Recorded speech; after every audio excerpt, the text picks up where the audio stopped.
Hello, hello, hello. Hope everybody is okay. Everybody's good. I'm just checking that everything's working, that you can hear me. Bear with me. Yep. We are working. Good. So, hi. Hope everyone's all right. I do apologise that I didn't sprint yesterday and that I did have to postpone. Unfortunately, I was not in the greatest of places yesterday. So yeah, even though it was my birthday yesterday, celebrating it today because, yesterday was a bit of a write-off day, but I have now slept. I have been stocked up on painkillers and yeah, I feel good and ready, and I am having someone join, so bear with me because we do have guests. Hello, hello. Hello, happy late birthday. Thank you. How are you? I'm doing good. I painted the wall pink like I said. And now Awesome. I'm gonna start with Cemetery Poise on your behest. That makes me so happy to hear. It felt appropriate. I It's finished my book definitely. last night. I was like, I gotta. My heart is happy. Have you read it before? No, I haven't. It's so good. I love It it. was on my TBR, but like you made advertisement for it, so it went up. Good to hear. Well, I am finishing Wistress. I have like 10 pages, maybe 20 left. You'll finish it. I So believe in you. yeah, we're going to start with a shorter sprint of like 20 minutes and I'm going to get that finished. After that, I'm then going to try and finish Captive Prince, which is, yeah, disturbing. And then finally, for the rest of the night, I'm going to be reading Daughter of the Moon Goddess because I got the So sequel for my pretty. birthday and I now really want to read it. It's very beautiful. Just look at the set together. It's stunning. It's so cute. I think maybe next month I might get my nails done the same colours. That'd be quite cool. That would be. And for anyone tuning in, let us know in the comments what you're going to be getting on with and what you're going to be reading. And if you are doing anything this weekend other than watching us reading books. Yeah, let us know that you're here. Let us know what you're getting up to and what you're reading. Are you big on birthdays? Yes and no. Like, I love birthdays. I love giving people gifts. I love doing like meals and things, but the last like 3 in a row have been really disappointing. So it's kind of like, because we had my 30th birthday was in lockdown. Last year my birthday was the week after my engagement ended, so I was in a not very good headspace, and then this year I wasn't feeling very well.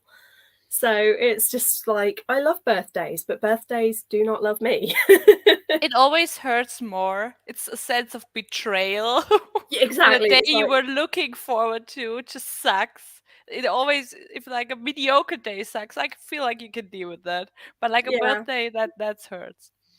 yeah, and it doesn't help that obviously being January, it's cold, it's wet, it's miserable. Nobody has money because they spent it at Christmas. So it's like, trying to get people together to do things. And it's like, ugh. So I tend to celebrate my birthday with friends at the end of the month when we've all been paid. So like this year, hopefully I'm going up to Leeds at the end of the month, going to visit my best friend for a week because I can afford it then.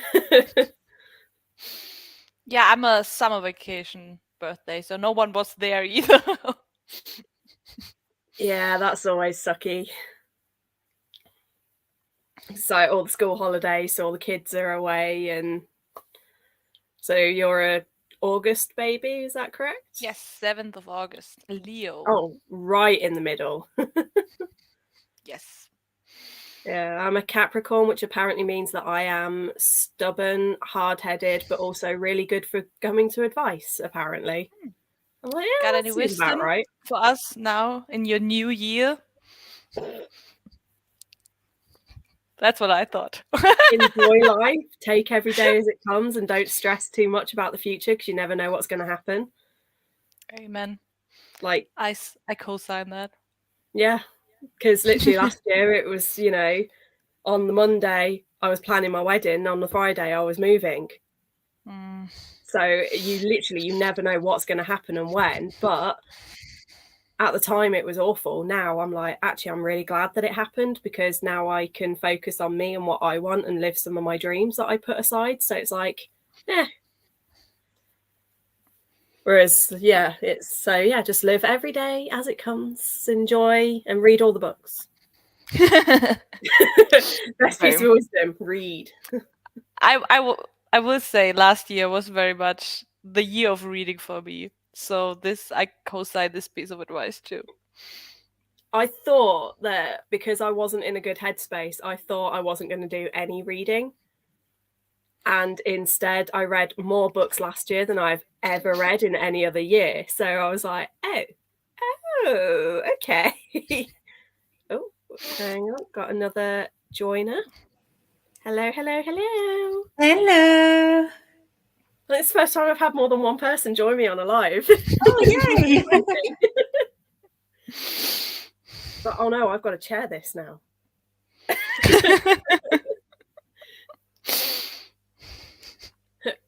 We have our first comment. We have Ella. As someone born in December, I must say summer birthdays are way better.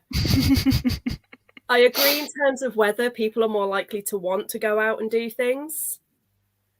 But is it Moni or Moni? Moni. Moni. As Moni said, if it's the middle of summer and like your school age especially, all the kids aren't around, so no one wants to do anything anyway because they're all on holiday. So I think spring is a nice time, sort of like April, May. That's quite nice because the weather's good, you can go out and do things and people aren't on holiday. Yeah, I got very unlucky with my weather always because apparently at the beginning of August there's always like a storm, a thunder, something going on. But yeah, my sister, which I think this comment is, she's extremely unlucky with the weather every year. Like in either fog or rain or both. It's she like this Christmas it was very warm, but like on her birthday it's always shit weather. Sorry, Kirsty. I really enjoyed it when I was a kid because my birthday is right at the end of June and I was in France. And usually my birthday always fell on the last day of school because at the time when I was a kid, that's when school ended. So obviously, last day of school, you wouldn't do anything, any work at all.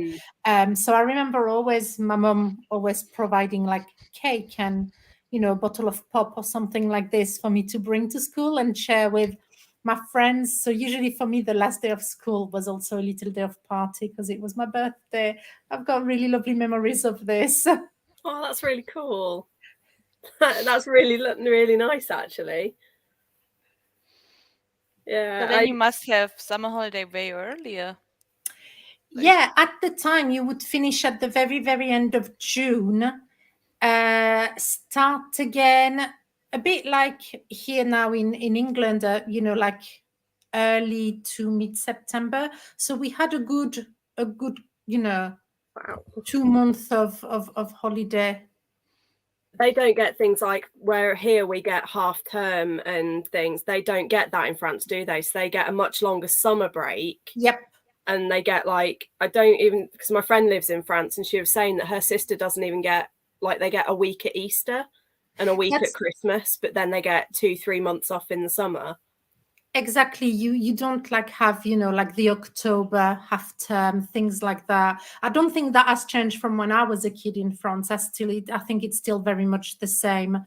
Unless, things have changed. But yeah, it was our summer break that was a bit longer, which is a shock to the system when you have to go back. But I suppose when you're young, it's amazing. You do it. I mean, it's lovely. And I think when you're young, you probably don't feel it as much as you do as an adult, like, for example, going back to work after the Christmas break.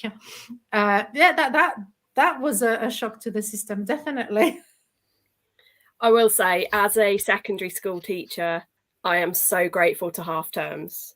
Yeah. Because if I had to work solidly from the first week in September through to the end of December, I might have jumped out a window.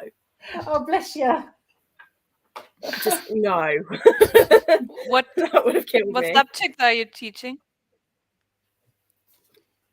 I'm formally qualified as a geography teacher. I also taught history, but I'm in that stage at the moment where I'm not actually working in teaching at all at the moment. It wasn't good for my mental health. I really struggled, and I have physical health problems as well. And I found that a 5-day work week, it was too much. But it's the town that I live in now, there's like no teaching jobs. I've been trying for a year and there is nothing. So unless I move to the city nearby, which I can't afford at the moment because I can't get a job, it's like, oh, great. So yeah, I've got the candle business that I do that brings in a little bit.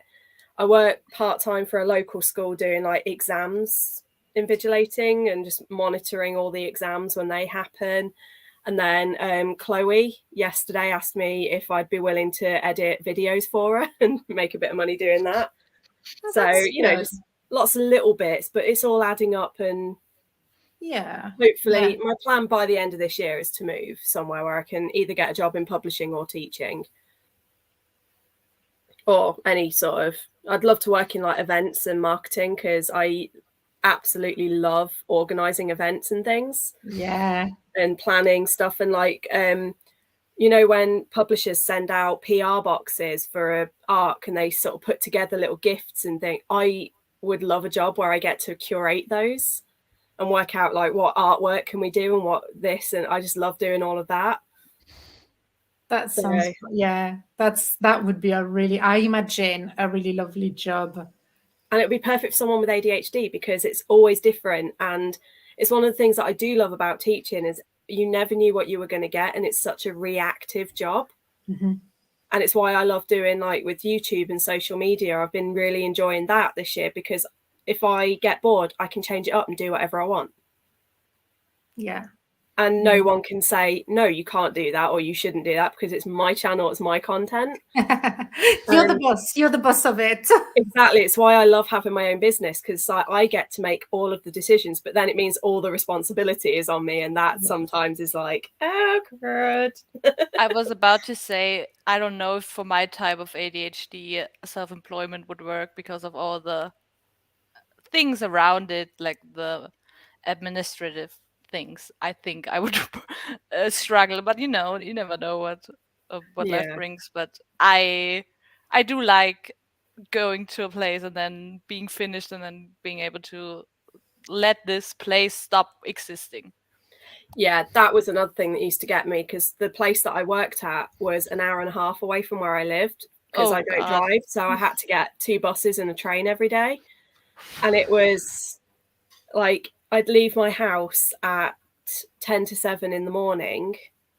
I would be lucky if I got home at 6 o'clock that night. And then I'd get home, have to have dinner, and then I'd have marking or planning and it was just like, by the time I did everything, I was lucky if I was getting to bed before 1, 2 o'clock every morning. Yeah. And I wasn't coping. And then I had my mentor turn around to me and said that I didn't have the right constitution for the job.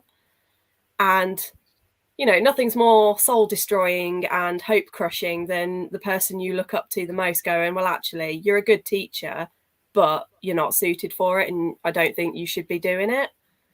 Oh, and then people wonder why I had a massive breakdown and had a meltdown and couldn't face going back. That's interesting. I've just exactly a month ago, did a course, like a mentor / coaching course. That's an interesting approach that your mentor had, telling you this. That's one way.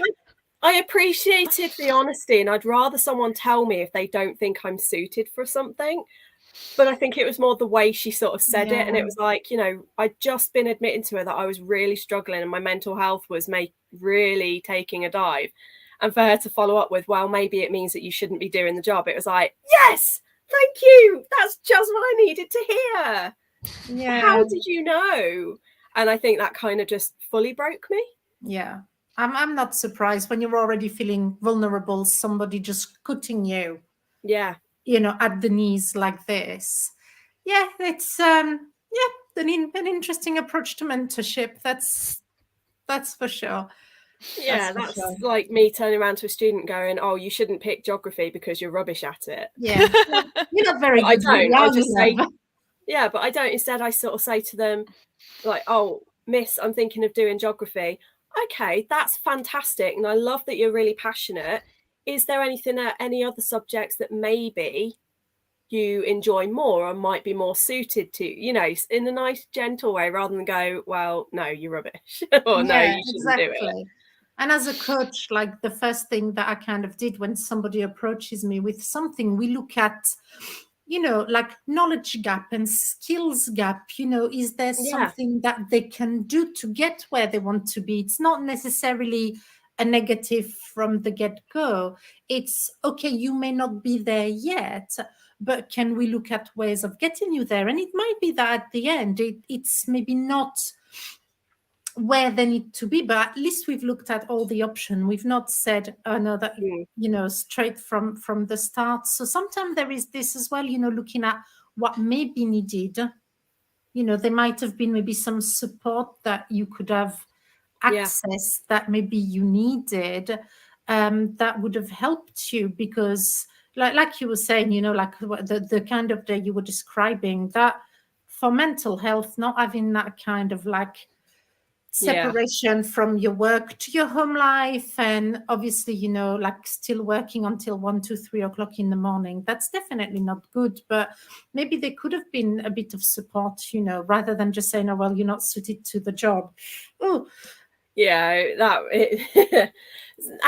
that I've stepped back from it, it's like I've worked out for myself, and I'm like, well, okay, I didn't enjoy the classroom management side of teaching. I didn't like, you know, welcoming a student in to be like, that was late and sort of going, morning, everything okay, and be told F off kind of thing. I had that quite a lot. And the school that I was at, the behaviour was appalling. But it's, now that I've stepped back, I'm like, right, I loved the actual teaching and sharing my knowledge. Like when I was at uni, my favorite thing were when we had to give presentations on things. I love presenting, I love public speaking, I love talking. Shocker. But then I was like, I didn't enjoy the behavior management, I didn't enjoy all the paperwork and the marking and the assessing. So I'm looking now at, if I go back into a teaching role, I think I'd rather go into a mentorship role, like working with students with learning disabilities, or working more in a sort of as a tutor or something. I was just about to, funnily enough, as I could, I think I got my coaching head on, and I do apologize. But as you were talking, I was thinking, ooh, private tutor, that would sound quite suited for you. And I was just about to ask you if you thought or looked at maybe looking at, you know, private tuition and things like that. Yeah, that's definitely the sort of thing that I'm looking into. So that's awesome. So what are you planning on reading then, Sandra? Right. Well, I have just started today. Let me just bring it up. The House in the Pine by, oh, I have lost, Anna Reyes. I got it as a proof from NetGalley, but it is this month pick for Reese's Book Club. Ah. It is published on the 17th. So I thought, oh, I need to get my skates on and actually read it if I want to review it before it's published, and I've got 3 days. I'm not very far in. I just started it today. I've read about a quarter, so I've not done too badly.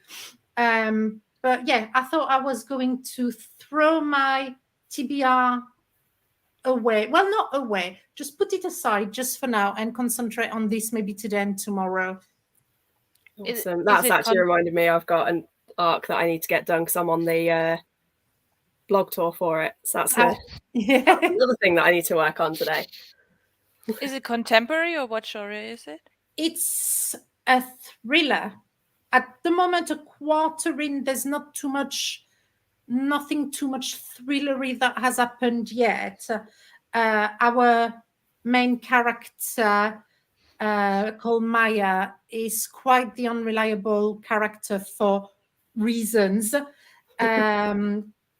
But at the moment, there's nothing too thrillery that has happened, which a quarter of the way in, I'm like, can we get to it? But she's gone back to her childhood town, so I'm thinking it might hopefully kick in sometime soon.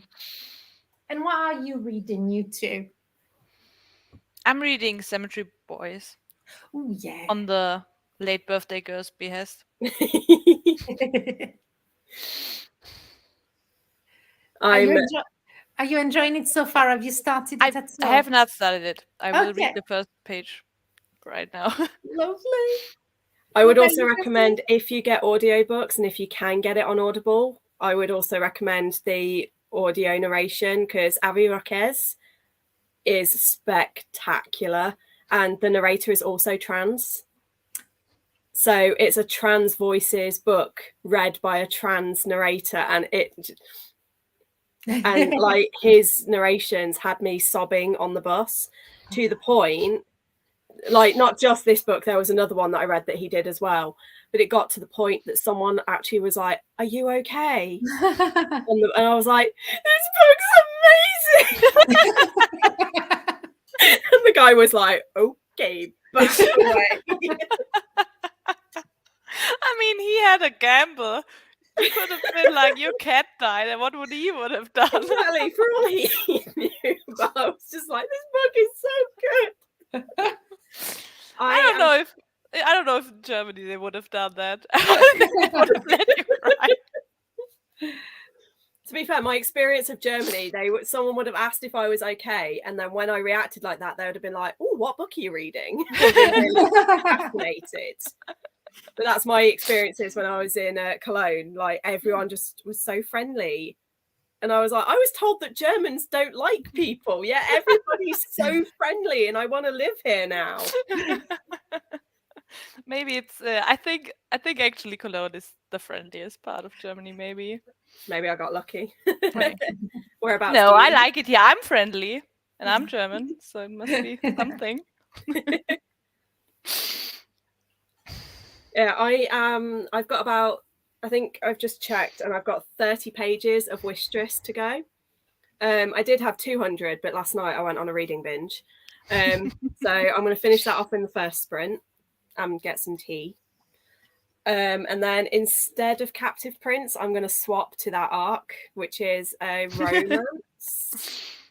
It's called The Backup Plan, and it's basically 3 people who all lived in this town as youngsters and have since gone their separate ways. The owner of this really old house dies, and she leaves it in a 3-way split to the 3 of them.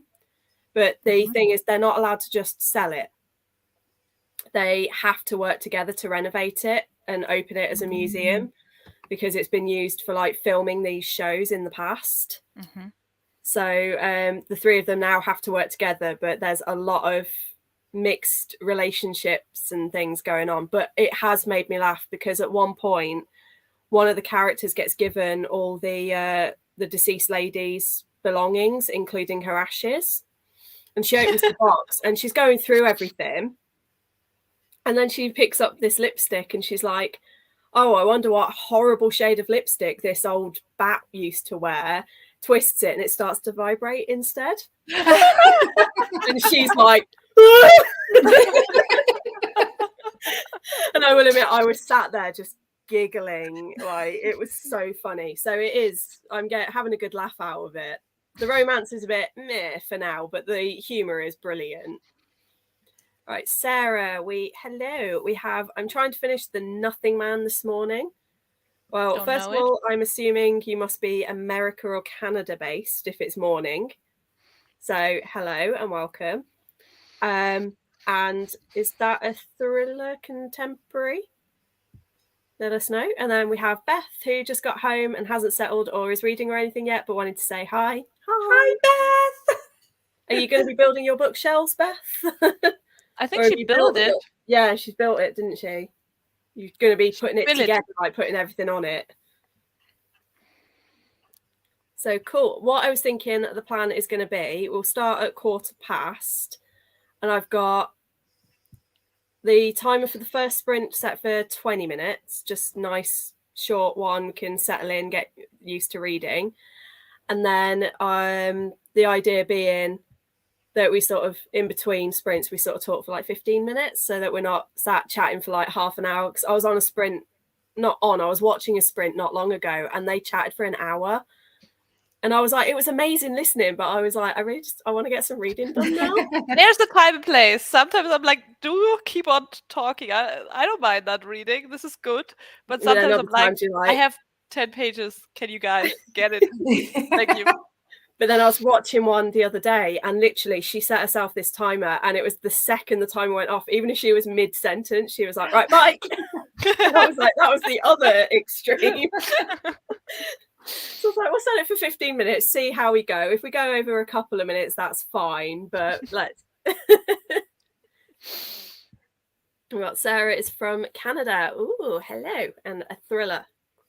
Cool. So we've got 2 thrillers, or a thriller-ish and a thriller. We've got YA fantasy, and then we have YA fantasy that's then going to be adult romance. That's quite a good mix, I think. It's a good mix of genres, definitely. Yeah. Right. Okay. Well, I think then it might be good if we get started. And brilliant. I went for the Seoul city skyline image in the background because I thought it looked pretty. I'm not seeing it yet, but I'm sure it's pretty. Oh, that's because I'm not sharing the screen. Beautiful. Yes. Thank you for that reminder. I don't do this very often. You can always count on me on harshing the vibe. I'm here for it. Right, okay, so 20 minutes starting now. Happy reading, everybody. Happy reading. See you in 20.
Hello, hello. Hello. That was quite a nice, gentle little noise that made then. It was. Like, oh, I didn't expect that. Can I? Whoop. I was trying to figure this out. I'm sorry. That was kind of. It kind of works. Everyone can like. I can't just move. What? This one. I have to stay here. Yeah, no. Let's go with that one.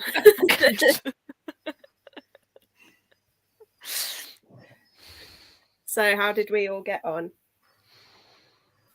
I read 5 pages and 8 dinner. Not much happened yet. Like, no, I imagine it But wouldn't.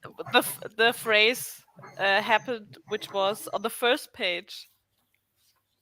A hydro flask full of chicken blood, which is a cursed image. A hydro flask full of chicken blood, because they didn't have to take the brand name. But they did anyway, and I appreciate this. Nice. How did you get on, Sandra? Oh, Sorry if you hear a lot of noise behind me. My washing machine decided it would be the perfect time to go into the spin cycle. that's fine. As it does. So I've read 6%. It's kind of like this dual timeline at the moment. So there is obviously in the present, something happened that's kind of reignited, I'd say, one of Maya's trauma from her teenage years. And then it kind of brings you back to when it was a teenage year and what happened to her. So yeah, at the moment, that's about it. You kind of go between the two timelines, but I can't really see where it's going. I'm enjoying it so far. And I do like a dual timeline. So far, so good. That's good. I went downstairs to make tea, and because I haven't seen my uncle all day and I haven't had a chance to speak to him, we ended up chatting. So I only actually read for like 10 minutes, but I can't really say what's going on because I'm so into the end of the book. It's like, it's one of those books that for the first like 100 pages, I was kind of waiting for stuff to happen and was like, okay, are we actually going to get to anything? And then suddenly it just went, bam, plot. And it just like, after about 100 pages, you can't talk about the book because everything's a spoiler. And everything is linked. And it's just like, it throws some stuff in that you're like, what? And I think there's going to be a big reveal at the end that's going to have me going, partly because I guessed it about 100 pages ago, and partly because, so, you know, self-validation, but partly because I think it's going to be amazing for that character. And I'm just like, I really want it to be true. Is it part of a series, or is that the end? It's branded as a standalone, but I feel, and I think it is going to end up as a standalone, but I currently feel that it could have actually done with being 2 books. I would have quite liked, because there's certain bits that I feel have been either skipped over or very, very rushed, that I'm like, well, if it had been 2 books, we could have had a bit more of that development, and then the final confrontation started 30 pages ago. And I don't like when books do that. I don't like the final confrontation to obviously be the entirety of the book. But certainly for a standalone, usually like a good last like 50 to 100 pages is good, rather than like the last sort of 60.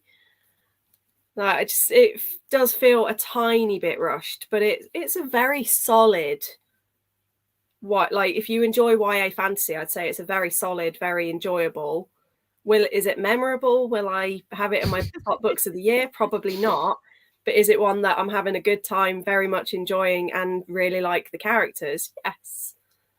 So I finished an audiobook, Anis Infiltros, while I was painting the wall, and like I had half an hour left in into the audiobook, and it's a romance, and like it like a lot of romance is built on a lie. And half an hour left into the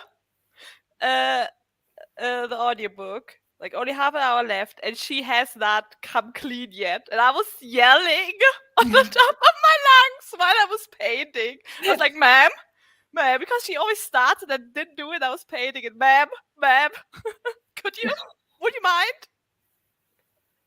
I read one of those I did like a Christmas romance vlog, and one of those books really angered me because she started off as doing like this little project where she was writing a vlog trying to turn her Scroogey, Grinchy neighbor into a nice guy.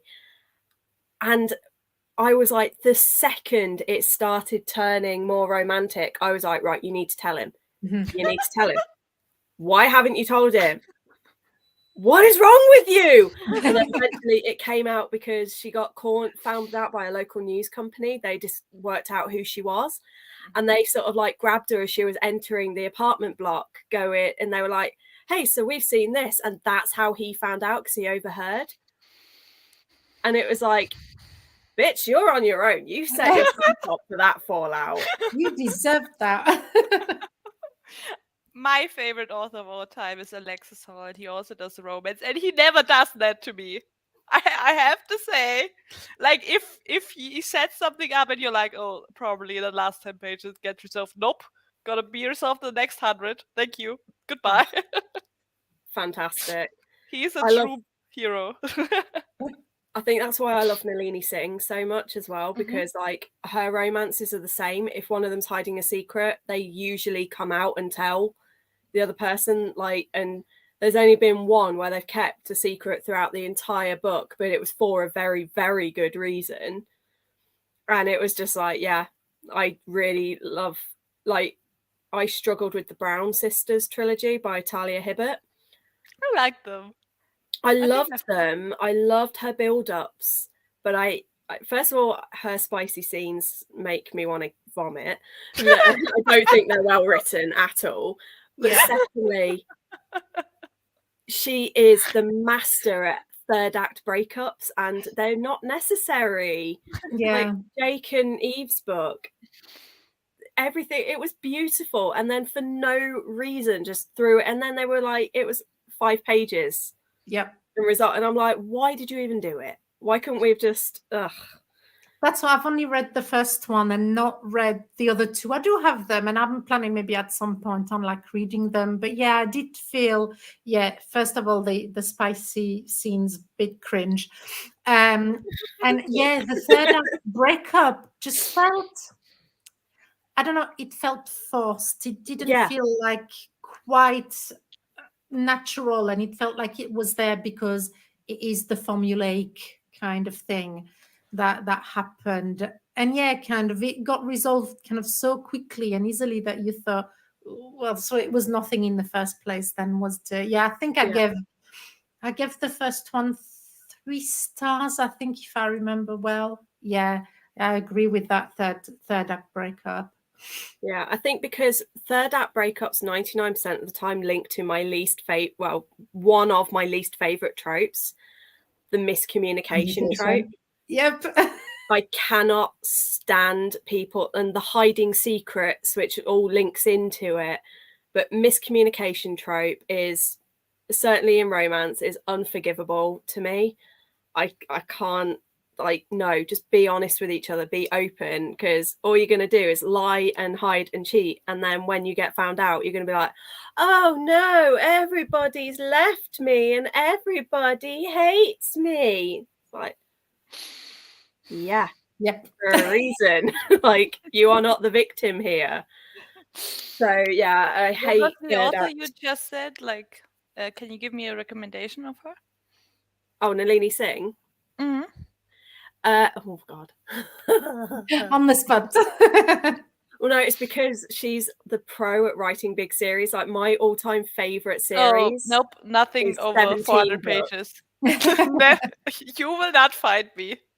Like, not in this life. The longest book she's written is, I think, about 470 pages, but that series is now 17 books. I'm Wow. good. And it's been Thank going you. since like 2005. Her shortest series that I have read and enjoyed is now 13 books, I think. I'm not a series kind of girl. I'm only currently reading one series, and this is already more than I'm comfortable with. I just like you. I think you just said something about like, oh, I wish it was 2 books, and I'm always like, I wish it was like one 200-page book. Always, nothing needs to be more than 200 pages. What are you doing? Just give me the story and then send me on my way. I'm fine. And I find like with Cemetery Boys, I got to the end of it and I was like wishing and begging that it was a sequel. And I do have some bad news for you because Aidan has decided to do a sequel to it. So God damn it! That's how they get you. it can be read as a standalone, from what I understand. Like I will Aidan read is it as a planning on... standalone. You better believe it. It's but I think because I get so invested in characters, and if I've really loved a book, I just want to know, well, what happened next? And it's One like I'm not time- a fan of time jumps either, because I'm like, I don't want someone to say adopt a baby and then the next thing we see is 10 years later. I actually want to see them with that baby, like going through that childhood thing and learning how to be a parent. And I love like shows like Criminal Minds and Supernatural, for example. I always used to Nothing should have more prefer... than 2 seasons. I always prefer the episodes where it's more about the characters and just going about their day-to-day lives than the actual like storylines.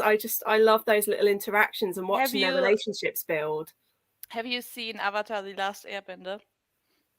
Is your Yeah, favorite episode Basing the stories Tales of of Basing Basing? Say. Yes. I I mean, sniped this. I'm very proud aside of from the fact myself. that it made me absolutely sob, like Iroh had me crying my eyes out. But yeah, I watched it with my ex for the first time a couple of years ago because I'd never watched it, and he was like, you have to watch it. And I've worked out in the last year, I am a massive character driven. Like if I hear someone say that a book is mostly plot, or it's like I'm not a fan of speculative fiction. And I've realized it's because things like, very prosy lyrical writing or a lot of dark academia, it focuses more on the plot and what's going on in the world, whereas I'm very much, no, I want to know about the characters. And I think that's maybe the fan fiction writer in me. I'm just like, I want to spend as much time with characters as possible. I got once very lucky. Oh, how you have the timer? How much more do we have? 2 minutes. No. We'll go I through once got very lucky because I read Carry On, and I read it and I was like, oh, this is I really like the characters, and I started reading fan fiction of it. And then I found out while reading fan fiction, oh, there's a second and third book that never got published in Germany. So this was actually a series that I read, and that was a very nice surprise because I thought it was a standalone. I went into it thinking it's a standalone, and then I liked it so much that I read the second and third book. Is that Rainbow Rowell? Yeah. See, I loved the first book. I liked the second book. The third book, I hated the Crash, did not need to be written. Like no, that did well as a standalone. I disagree. The second book I hated with all my heart. See, I didn't mind the second book. I just didn't like how the third book literally didn't even mention anything that happened in the second book, and it was like, well, what Yes. was the point? And it brought anyway. Blah, blah, blah, blah. Comments, and then so got Hattie joined us. So hello, Hattie. Hi, I'm reading Myself When Young by Daphne du Maurier and The Removalist by Matthew Franklin Sias on the Kindle, and Mansfield Park by Jane Austen. Yes, Mansfield Park. I've got that as well to finish.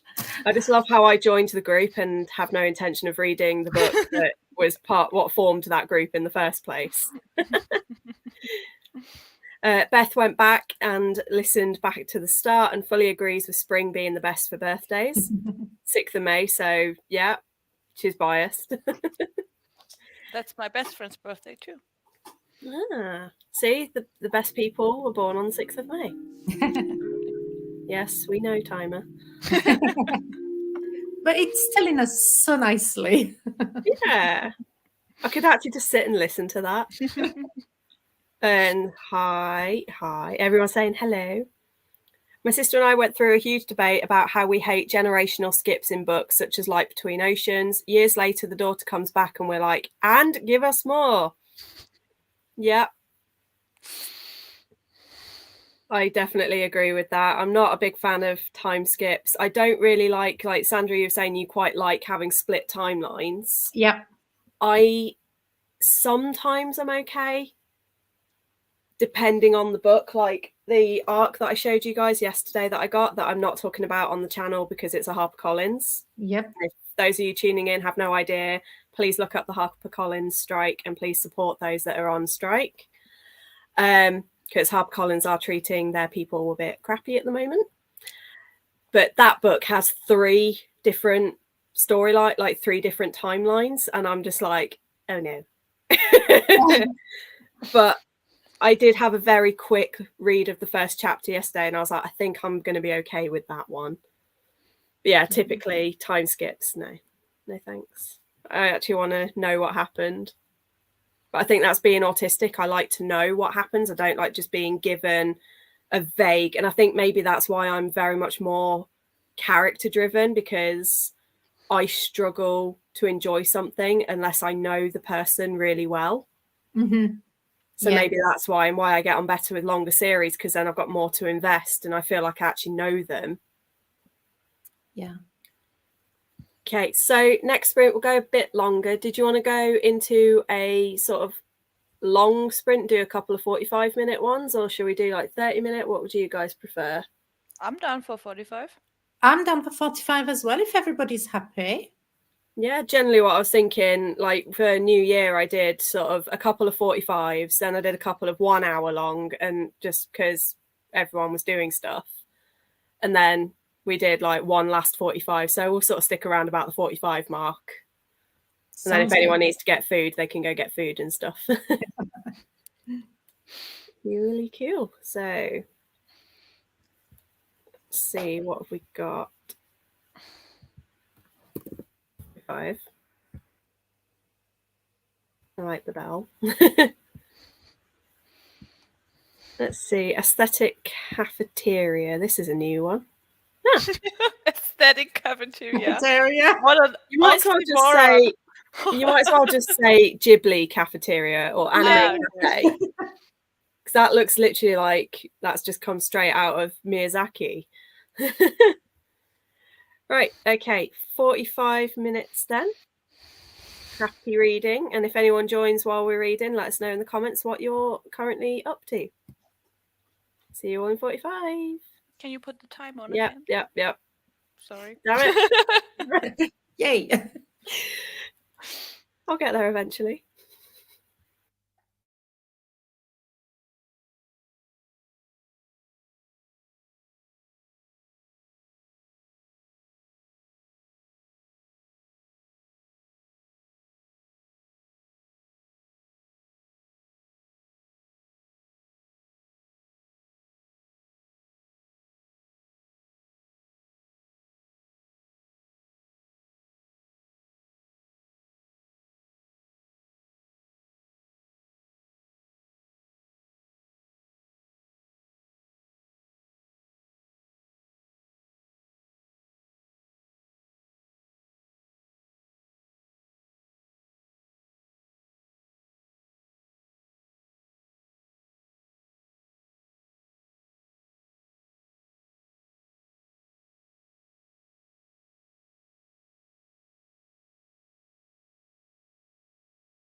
Hey.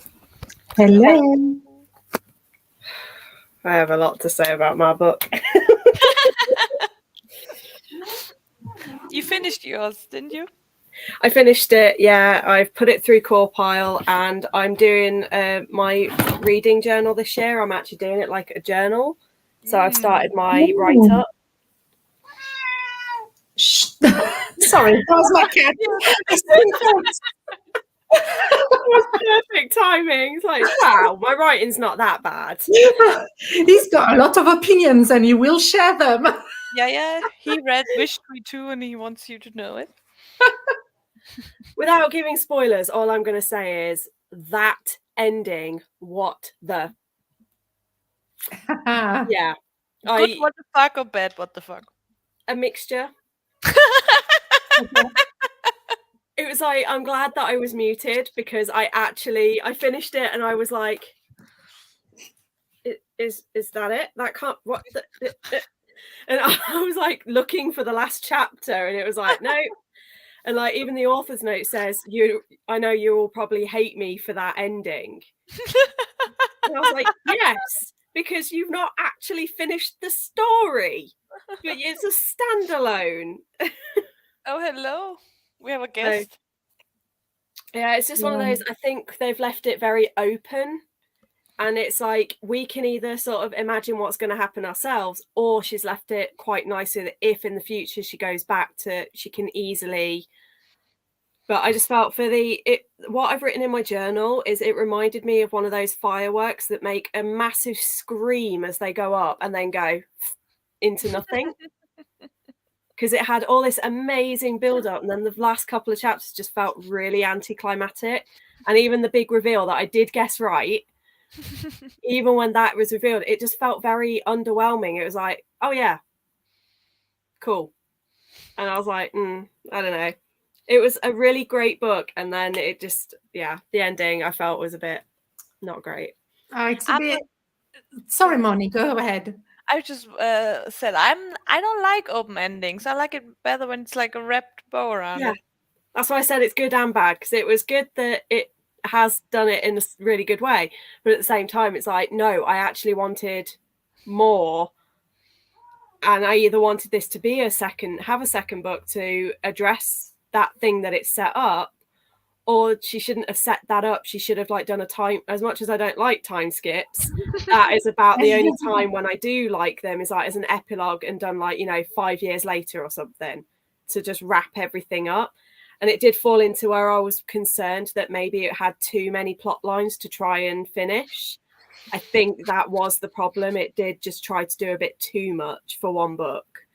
But I still stand by that it is a very solid book. It has good characters, and for once I really enjoyed the plot.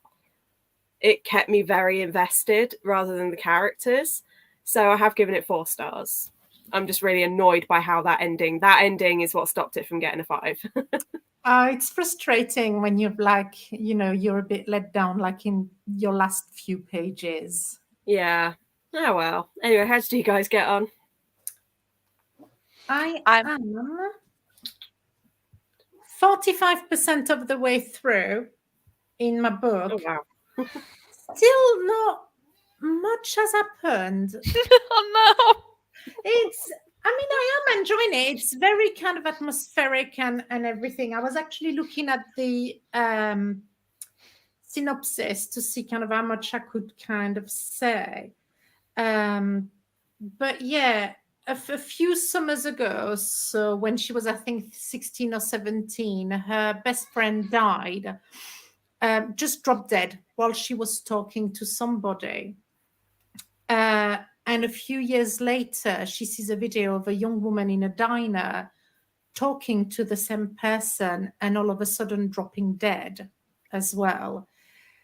And that's why she goes back to her.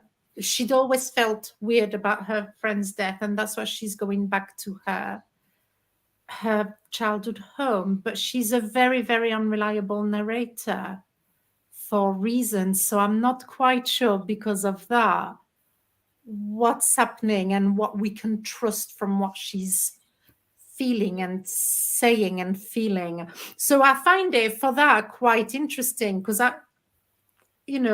unreliable narrators can be quite interesting because they make you feel really off kilter and you don't quite know where you are as a reader. But yeah, at the moment it still feels like some setup almost halfway through the book. So I don't know. I'm reserving, until I'm a little bit more in, but I would like to see kind of things starting to pick up, I think, at this point. But is there like something supernatural happening, or? I'm not quite sure. There was a scene at some point and I was like, is that a little bit supernatural, or is it because of what's happening to her? Was she going through? Is she kind of dreaming, or is she hallucinating? And that's what makes her quite unreliable. You're not really sure if what she's feeling, seeing, is actually happening, or it is because of what she's going through. So that makes it quite interesting, but it does make you feel off kilter. Yeah, I bet. Yeah, it's started to pick up with Cemetery Boys. Very beautiful cover, by the way. Yeah, so I'm one chapter in. Like, the first chapter took me a bit longer to read because I sometimes had to reread passages because like it's a completely new magic system and like this the rules of the world took me a bit, but I'm now in the second chapter and I feel like I have a grasp and I'm very interested to see where it goes. Awesome. I found with Cemetery Boys, I got a bit overwhelmed because I've never studied Spanish. I've only ever studied French and German. So I was like, where it's talking about like the brujo and the brujex and all of it. And I was just like the whats and the who's and the hits. And like, it took me actually a little while when like Maritza, the female, it took me about 4 like pages before I was like, oh, that's a name. That's not a thing. And I was like, wow, I'm done.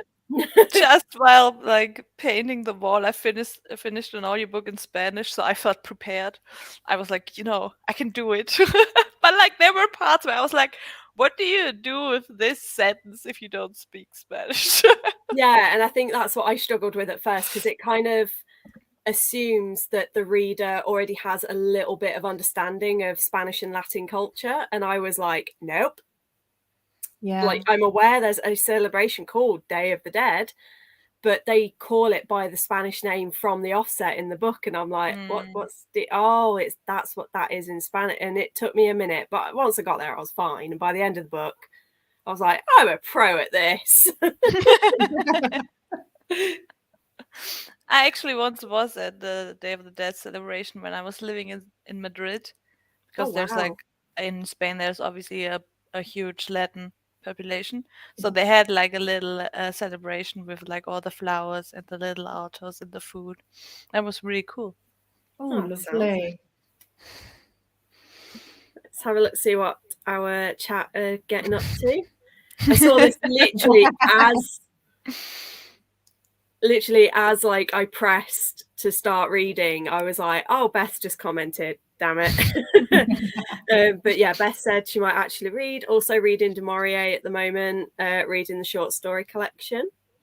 And Hattie replied saying it's definitely an interesting book so far, although she goes on a lot of tangents. Didn't know I wrote a book. Because that's my thing. I go off on tangents all the time. It's the ADHD life. I relate. I don't go from a story from A to B. We are taking the scenic route. Normal people go from A to B. We go from A to T and then back to F, and then maybe we'll do a G and then a Z. None of which is related to what we are talking about. Like none of them need to be there, but it's here. I've got an amazing like infographic that shows the ADHD talks story cycle. I'll try and find it in the next sprint. But Ren says, hello, welcome. Finally joining in. I'm forever late to the group chat. That's fine. You're always welcome. Just be tidying and journaling and listening to She Who Became the Sun. Is that the Shelley Parker Chan book, I think? Because I've heard so many people talk about that. Charlotte from Clumsy Charlotte, I know she read it and absolutely loved it. And it's one that's kind of on my radar. What's the genre? Sorry. What book is it? What genre? She Who Became the Sun. Mm. Yeah, but Is it? I think Is it's sapphic fantasy sci-fi. I think it won the Hugo Award last year for okay. Best New Author. I don't know could if I'm be- getting confused with another one. Is it like a sapphic retelling or a queer retelling of the founding of the Ming Dynasty or something like that? Possibly. I know there's No, that's Iron 3. Widow. Or is there 2? There might be 2. I know there's like a trifecta of books. There's like that are kind of all within that vein. There's like the Jasmine Throne, She Who Became Sun. There's another one. Someone I'm sure in the comments Iron Widow? will know. Iron Widow, that's more sci-fi to do with like giant robots and stuff, I think. I don't know. I unhold it. My groceries are here, so I'll say bye for now. I will be back later on. Yeah, no worries. Speak to you in a bit. Yeah, Iron Widow's a different one, but I unhauled that one, unfortunately, because me and the author had a few clashes, and I was just like, nope, I no longer support you. But that's something I won't go into. Oh, that was me. That was my comment. Beth says, I love guessing a twist, so woohoo, unless it's stupid and ruins the book, but this sounded like one. It was a really good twist, and I was really glad that I worked it out. I just didn't like how they reacted to it in the book. I think I was more excited and had more of a reaction than they did. And it was like, considering what it was, which I'm not going to say, but considering what it was, it's like, I should not have been more excited than you to be finding this out. Sometimes the reader's a character, it's fine. We have Shah. Hi, Shah. Hello, just got home from work. I'm ready to chill with you. I mean, if you want to hop on and join us, you're more than welcome. But I understand if you just got back from work, especially if you've been at the pub, you might be a bit knackered. Happy birthday. Thank you very much. Just getting here, reading Thistlefoot. I've never heard of that. Is that a... It sounds middle grade fantasy to me. It sounds high fantasy to me. But I'm probably wrong. So let us know what that's about if you're still Sounds around. like it would be someone's D&D character's name. I can imagine like a little halfling druid. Halfling, yes. Oh, my character was a halfling druid. I had a halfling druid too. Her name was Poppy. Her name was Skilla. Oh. Mine had like she had a husky that she had like a saddle made for. A Malamute, sorry. So massive, big dog. And she used to ride him as a horse. And she had him like, he had armor and everything. And his name was Slippy. What circle? Or I don't remember what it's called. I was Circle of the Moon. I was Circle of the Shepherd. I was summoning giant goats. It was very good.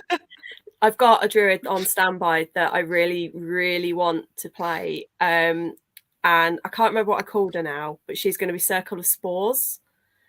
She's an elf and she's like really ethereal. And when you first look at her, she's got like white mottled skin. But when she activates the spores, that mottling on her skin are actually the spores. So when she turns, she goes completely like everything just turns jet black. Like her skin, her hair, her eyes, and all of the white flecks become her weaponized spores that she used for her spell casting. And she's so cool. And what's your current character? Are you playing at the moment? I'm not playing anything at the minute. I really want to get back into it, but I struggle with online and I don't have any in-person groups nearby. But yeah, if anyone is running any online games and do want an extra character, extra player, I'd love to join. may know someone, but I text you. No, yeah. I'm online, but it's a German group, so you can't. Yeah, I might understand about 1 in every 10 words. Because like let's be real, my English took a huge jump when I went into high fantasy, like D&D shows, because you never guess what vocabulary you need for high fantasy, and this is, you were not prepared. Like my English is pretty good, I would say, but I didn't know what tusk is. I didn't know what Ica is. Like there's such a specific set of vocabulary that you need for high fantasy. Now you know. That was a very distressed sounding cat. It sounded like an argumentative cat. Sarah read 42 pages, almost done. It's my favorite number. Chloe, hello. Timer is still going. That's our chat timer. So we've got 2 timers. We've got the timer that we use when we're reading, and then we've set a chat timer to try and not talk for and keep everyone for half hour or something, because I get the feeling we could easily go on forever. So it's just like a rough guide to sort of try and keep a nice balance between chat and reading. I was about to say it was cool to see yours too, but you're not there. I meant in general when you do your sprints. Wow, my brain is not braining today. Do you know Chloe from a sprint, or do you know her from somewhere else? And met through sprints, and then now we've just become, can't get rid of her. She knows I'm kidding. But now she's become a very good friend. That's great. Awesome. Wants to get back in sprints. I'm going to have a quick shower. It's so cold. Aren't you in London right now, Chloe? Haven't you got your show thing starting now? Or is that not going ahead? Or was that this afternoon? I'm very confused. I think she said 6. Yeah. But that would be now. So I'm so confused. Yes, Chloe is here. Everyone in my family goes on tangents. It's definitely generational. Yeah. And then lots of hellos. It's lovely to see. Oh, that answers the question about being away. Kill it with fire. Yeah, I had a huge bug. I don't even know where he came from. While I was painting, all the windows were closed, so I don't know where it came from. It was so huge. Ugh. You're like, what? I'm dreading it next because I'm painting the wall behind me soon. You can't really see it in this light, but it's currently a purple. Don't you like it? I do, but I did it when I was early 20s, and now I want to do it sort of more of a forest green colour.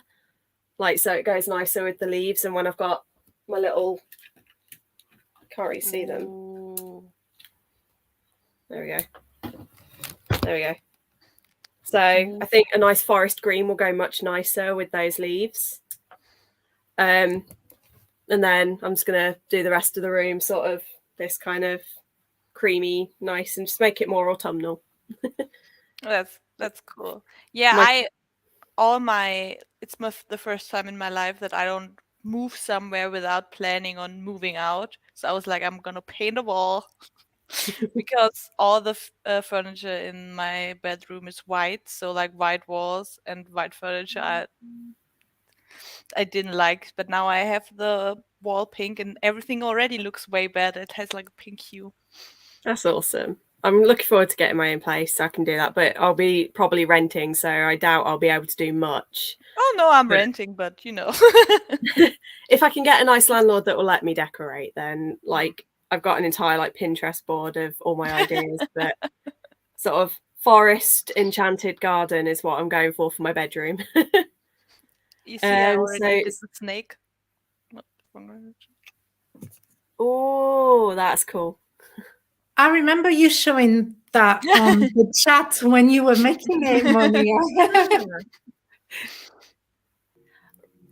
Shoops came. Yeah, it's a historical fantasy set in the 14th century. Super fun. Shush. Alarm. Super fun changes of power and extremely fun queer trans rep. Oh, that's going higher up my list. No worries. I kind of assumed you would be tired, so. Your English is great. I second that. Thank you. Always watching. It's like Wazowski from I'm watching Wazowski.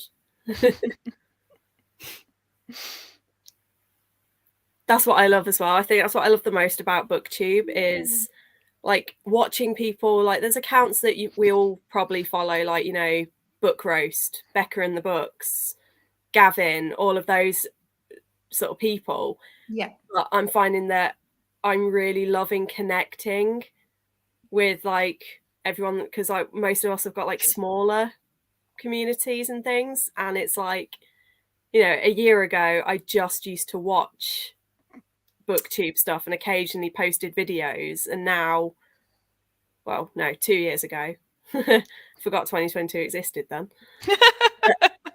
Now it's like I actually can say I've got a really solid group of friends, and they're not just me saying that they're friends when they're not. It's like actual friends that when I'm having a bad day, they message me, and you know, if they're having a bad day, they reach out, or if they're having a good day and have news, they tell me, and it's like, oh, fine. Sometimes you can make some really strong group of friends just starting online and things like this. I don't know how that's going to sound, and that might make me sound a bit sad, but about 15, 16 years ago, I made a real strong group of friends because we were all fan of Strictly Come Dancing. Yeah.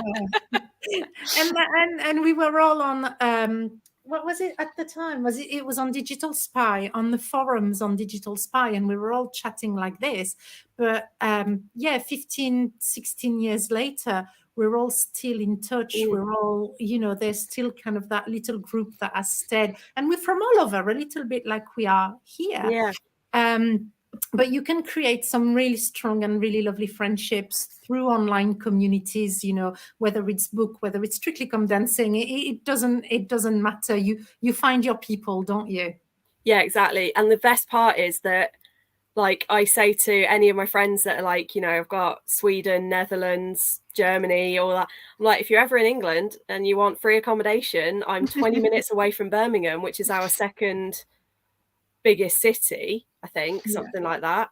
So it's like, well, you know, why spend 300-400 quid on hotels in there when you can just stay with me? Exactly. No idea what just fell then. Oh.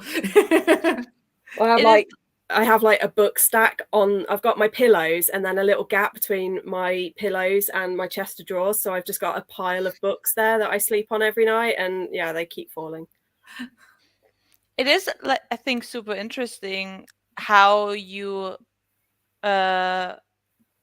recognize or how you get to know people on the internet, because it's like completely reversed, because you get into the deep nitty-gritty way quicker, but then like a lot of the basics of a person, like what do you do for a job, how old are you, what's your name, like, we all know that we have mental health and depression and all of this. Sure. Yeah, I can't tell what any of your favorite colors are.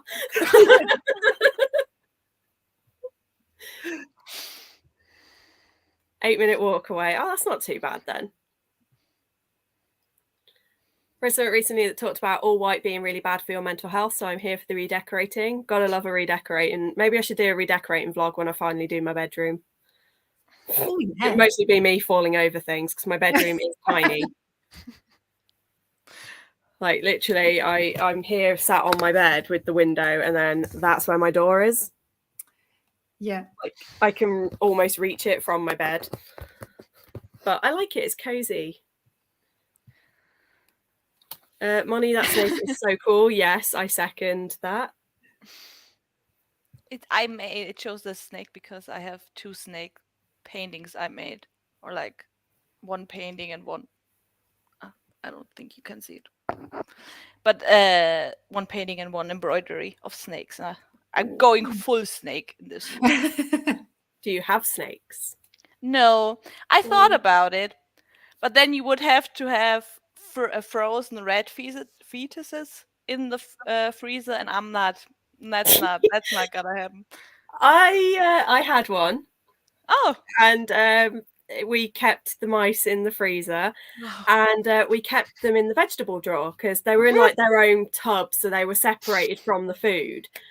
But I was a bit mean to my older brother. Like, he's always been mean to me, and he didn't know. And he was like cooking dinner for me and my mum, and he was like, "Oh, Mum, where's the thing?" And I was like, "Oh, it's in the white tub in the vegetable drawer." Oh no.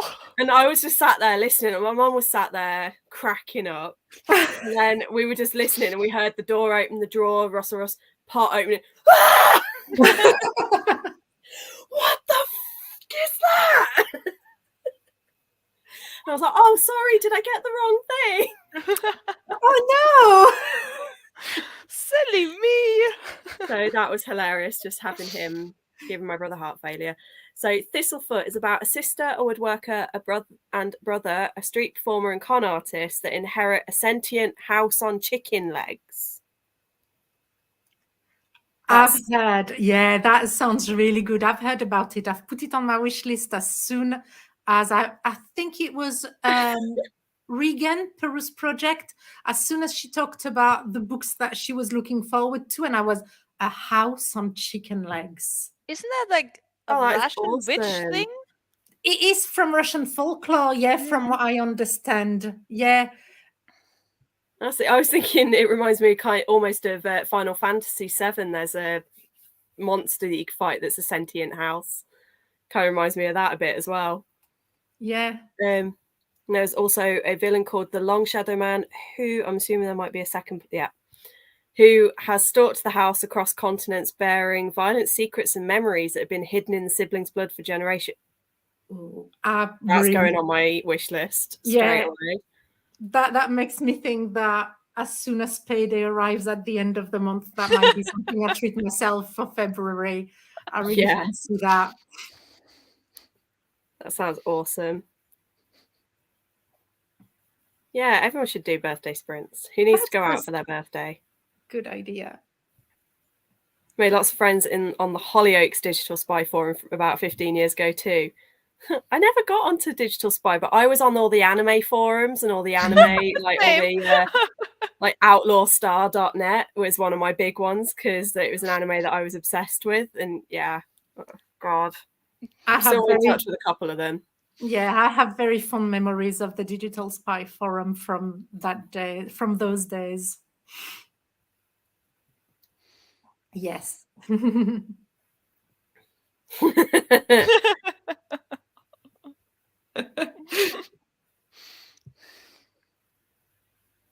Another friend on MSN. It's amazing where we meet people from. Yeah. And how technology evolves.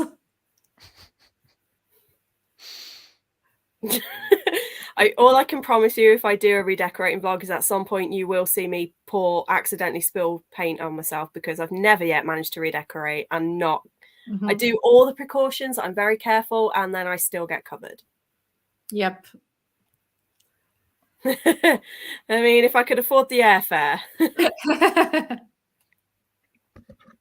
That like Baba Yaga. Yeah, that was it. Yeah. Also, I'm not very good at decorating. Please don't get it wrong. My thing is I'm good at coming up with ideas. I'm not so great at executing. Like I wanted to do a Lord of the Rings bedroom. I just wake up at 3 in the morning sometimes and I'm like, snake. Snake, Severus snake. No.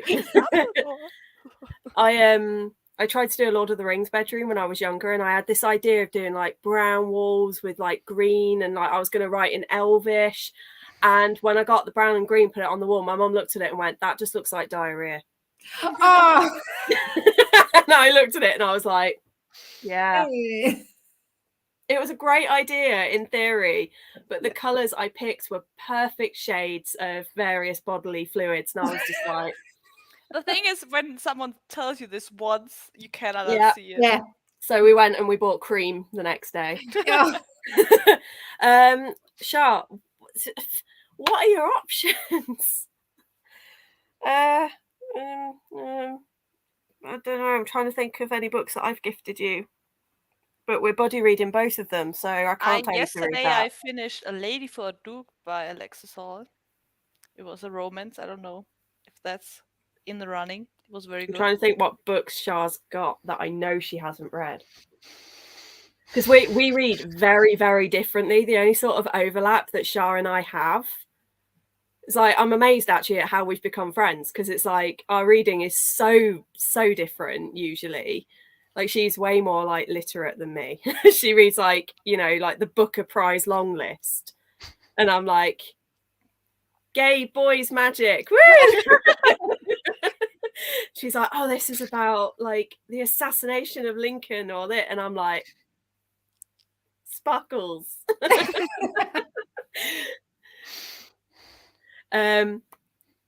But But we've got a couple of romances. I bought her Delilah Green Doesn't Care and I want to read this.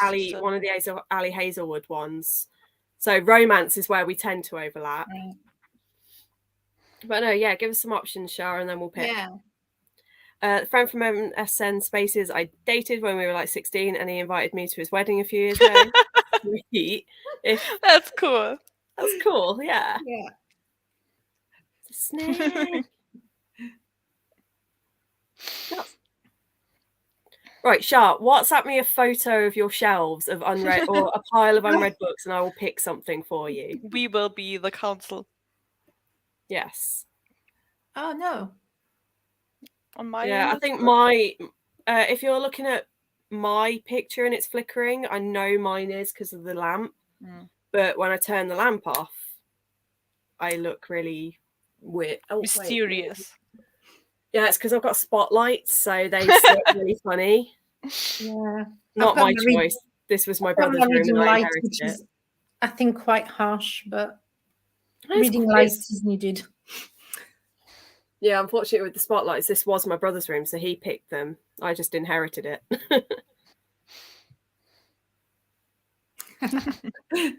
Yes, too many options. That sounds familiar, with bookish people. Too many books, too little time.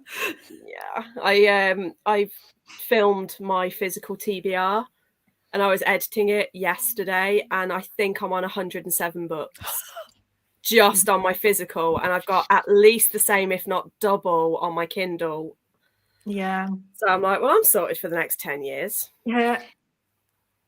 All right, we have...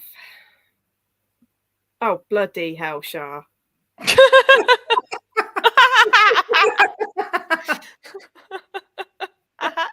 The blue one. Yeah. Well, do you know, Moni, that really makes me laugh. I work, when we were talking, like, we don't know, like, people's occupation. I work in an academic library. And the library I work in is enormous, 7 floors, over 1 million books. And one day, and I think that's happened to all of us at some point to work there, but I had a student who was asking me about, but that blue book on the 3rd floor. And I was like, there are thousands of books. So that's that. Do you know what? Seeing that picture of Charles' bookshelf, kind of, and you saying the blue book, that absolutely reminded me of that. Right, I've sent that to our group chat so we can all have a look. But the reason I just went, oh, piss, is because I've just seen a book on Shah's shelf that I'm not going to tell you what it is, Shah, but there's a book that I've packed in your birthday box that I still need to send to you. Oh. And I didn't know you had it. I bought it hoping maybe you didn't, but you do. And now I'm like, damn it. So maybe I should make you read that one out of principle for daring to have a book that I bought you, even though you had no idea that I was buying it for you. It's like, no. Oh, sorry, we are running a bit, but I'm actually kind of enjoying scanning these shelves now. Oh, I do not recommend the binding. I would never recommend that. Addie LaRue. Oh, Addie LaRue's good. Yeah, I liked it too. I mean, that's 3 people who have just gone yay for Addie LaRue, so we could make you read that. But I don't know if Shah would enjoy it. Do you think? I really enjoy it. So long. I know I'm a broken record, but why does it need to be this long? It could shave a bit off. True. Yeah, I will just say the book that I bought because it makes sense, and then you know that it's on its way. But I bought you Bernardine Evaristo, Girl, Woman, Other. I've never heard of this. What is it? I've got it on my TBR trolley. I've read Manifesto by Bernardine Evaristo. That's her memoirs.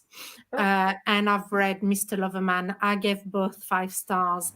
I think she's... I just noticed at the bottom, and I was like, wait, how long have you been sat there? Literally not very long. I just thought, I'm probably not going to take a shower. I can't be bothered. And I don't have to leave for a while. And I realized that you'd sent it in the group chat, and I was like, oh my god, I've been sitting here for like 12 minutes. I could have just been chatting with you guys for a while. But yeah, hi. Hiya. Wanted to see nice. all your faces. Yes, I know, yes. it's nice, isn't it? Yeah. There's one thing chatting on group chat and another to actually chat. Yeah, exactly. I feel like I've been chatting with Moni for forever, and like I'm not like on your profile. I'm like, I don't know which one you are. I'm not actually a demon, it turns out. Oh wow. Yeah. Catfishing. Shocking. Yes. Yes. Or cat snaking. Nope. Snake fishing. Yeah. I think I I'm trying to commented think of on a it snake of it. because I think I've got a copy of Girl, Woman, Other on my Kindle. So I think, Shah, when you got it, I commented, but then I forgot. So when I went like looking in the charity shops for books to buy my friends, I saw it and I just thought that just says Shah, because it's kind of a look at it. From my understanding, it looks at into like being a woman, but being a Black woman in a community and things like that. And I know it's the sort of thought-provoking books and like the sort of topics that Shah does read. And it's more literary fiction. And I was like, it just seems so perfect. Yeah, Chloe, I joined your sprints for the first time in June when I was very sick, and was had to stay inside the house, and I ate couscous and kidney beans for a week straight because I couldn't go shopping, and I was just coming home from Oh my from god. vacation. Oh my god. So I was Did you at not get home. Did you not get sick of it? Oh no, I did. But when you're that poorly, I you just have the Exactly. very Yeah. image of making myself like the first 3 I joined you, or maybe the second, I was eating rice pudding, but I didn't have milk, so just like rice pudding with water and Oh my canned God. peaches. And then the second day, I didn't have any canned peaches, so I just had sugar on it. And, and you were the light in this very trying time. Aww. That's so cute. Oh my God. Right, Shah, let us know what book it was that you picked in the end. Oh yeah. Just had to dip out and miss the while Chloe appearing. It was a very random while Chloe appeared. Very random. I have to leave in like 15 minutes, but yeah, I just wanted to like say hi. Honestly, Beth, I can understand. I genuinely get why people found Addie boring. Like when it switched, I'm not going to give spoilers, but there is quite a big chunk of the book where it does switch a perspective. And when it switched, I completely disengaged for that bit of the book. But then when it switched back to purely Addie, I like Addie herself and her story and what V. Schwab was doing with that narrative and the way she weaved in this idea of leaving your mark on the world. I thought that was absolutely gorgeous. And I love V. Schwab's writing. Like, even if I don't end up enjoying a book entirely, her writing just like, when I finished the final book with Dark Shades of Magic, I closed the book and I cried solidly for 20 minutes because it was just so good. I love Dark Shades of Magic. It killed me. Yeah, with Eddie, I don't know if I ever would have finished if I wouldn't have buddy read it with my best friend, and if I wouldn't have, like, I had a library copy, so I like had a deadline. It doesn't start yet. In order to actually make it make sense, it had to be long and repetitive, because otherwise you wouldn't have gotten the point, I guess. Because obviously she had to spend all of those years alone, nobody recognizing her, nobody thinking about her. So it had to be somewhat repetitive and kind of boring for a while. And yeah, I was never really. I mean, I was a little bit bored at some point, but not massively. The gig doesn't start till 7, and I'm an 8-minute walk away. So got time. And you've got you're seated, aren't you, as well? So it's not like you want to rush in to get to the front. Yeah, I'm probably going to be in the accessible seating anyway. Yeah, I was trying to think of an equivalent of like catfishing, but with a snake. Snake fishing, I think, probably works. Depends on the type of snake. What? I am innocent. That was you that went there. I was so innocent. I didn't even. I thought it was a mistake. Chloe knew immediately. She just gave me the look. She knows what I'm like. Oh, wait a second. I am innocent. Lies. Yeah, and wow, that's slander. awesome, Shah. Damn, that's Ooh. amazing. Are you still coming to visit me? Love novel by Ivana Psycho?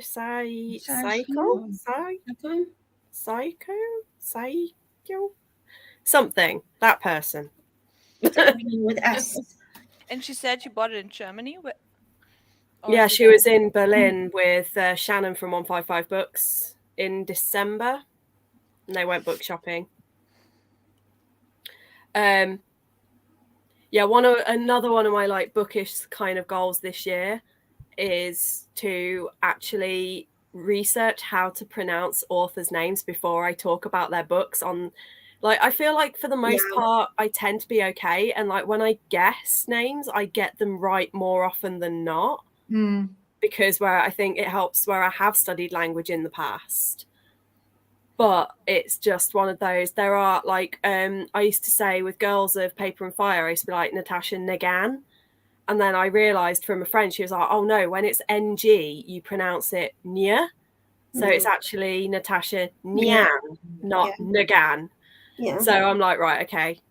And like there's one book from last year that if you've seen any of my wrap-ups, I just could not do it. It was like Jodie Lynn, and then the name is ZDROK. And I'm like, Shrek?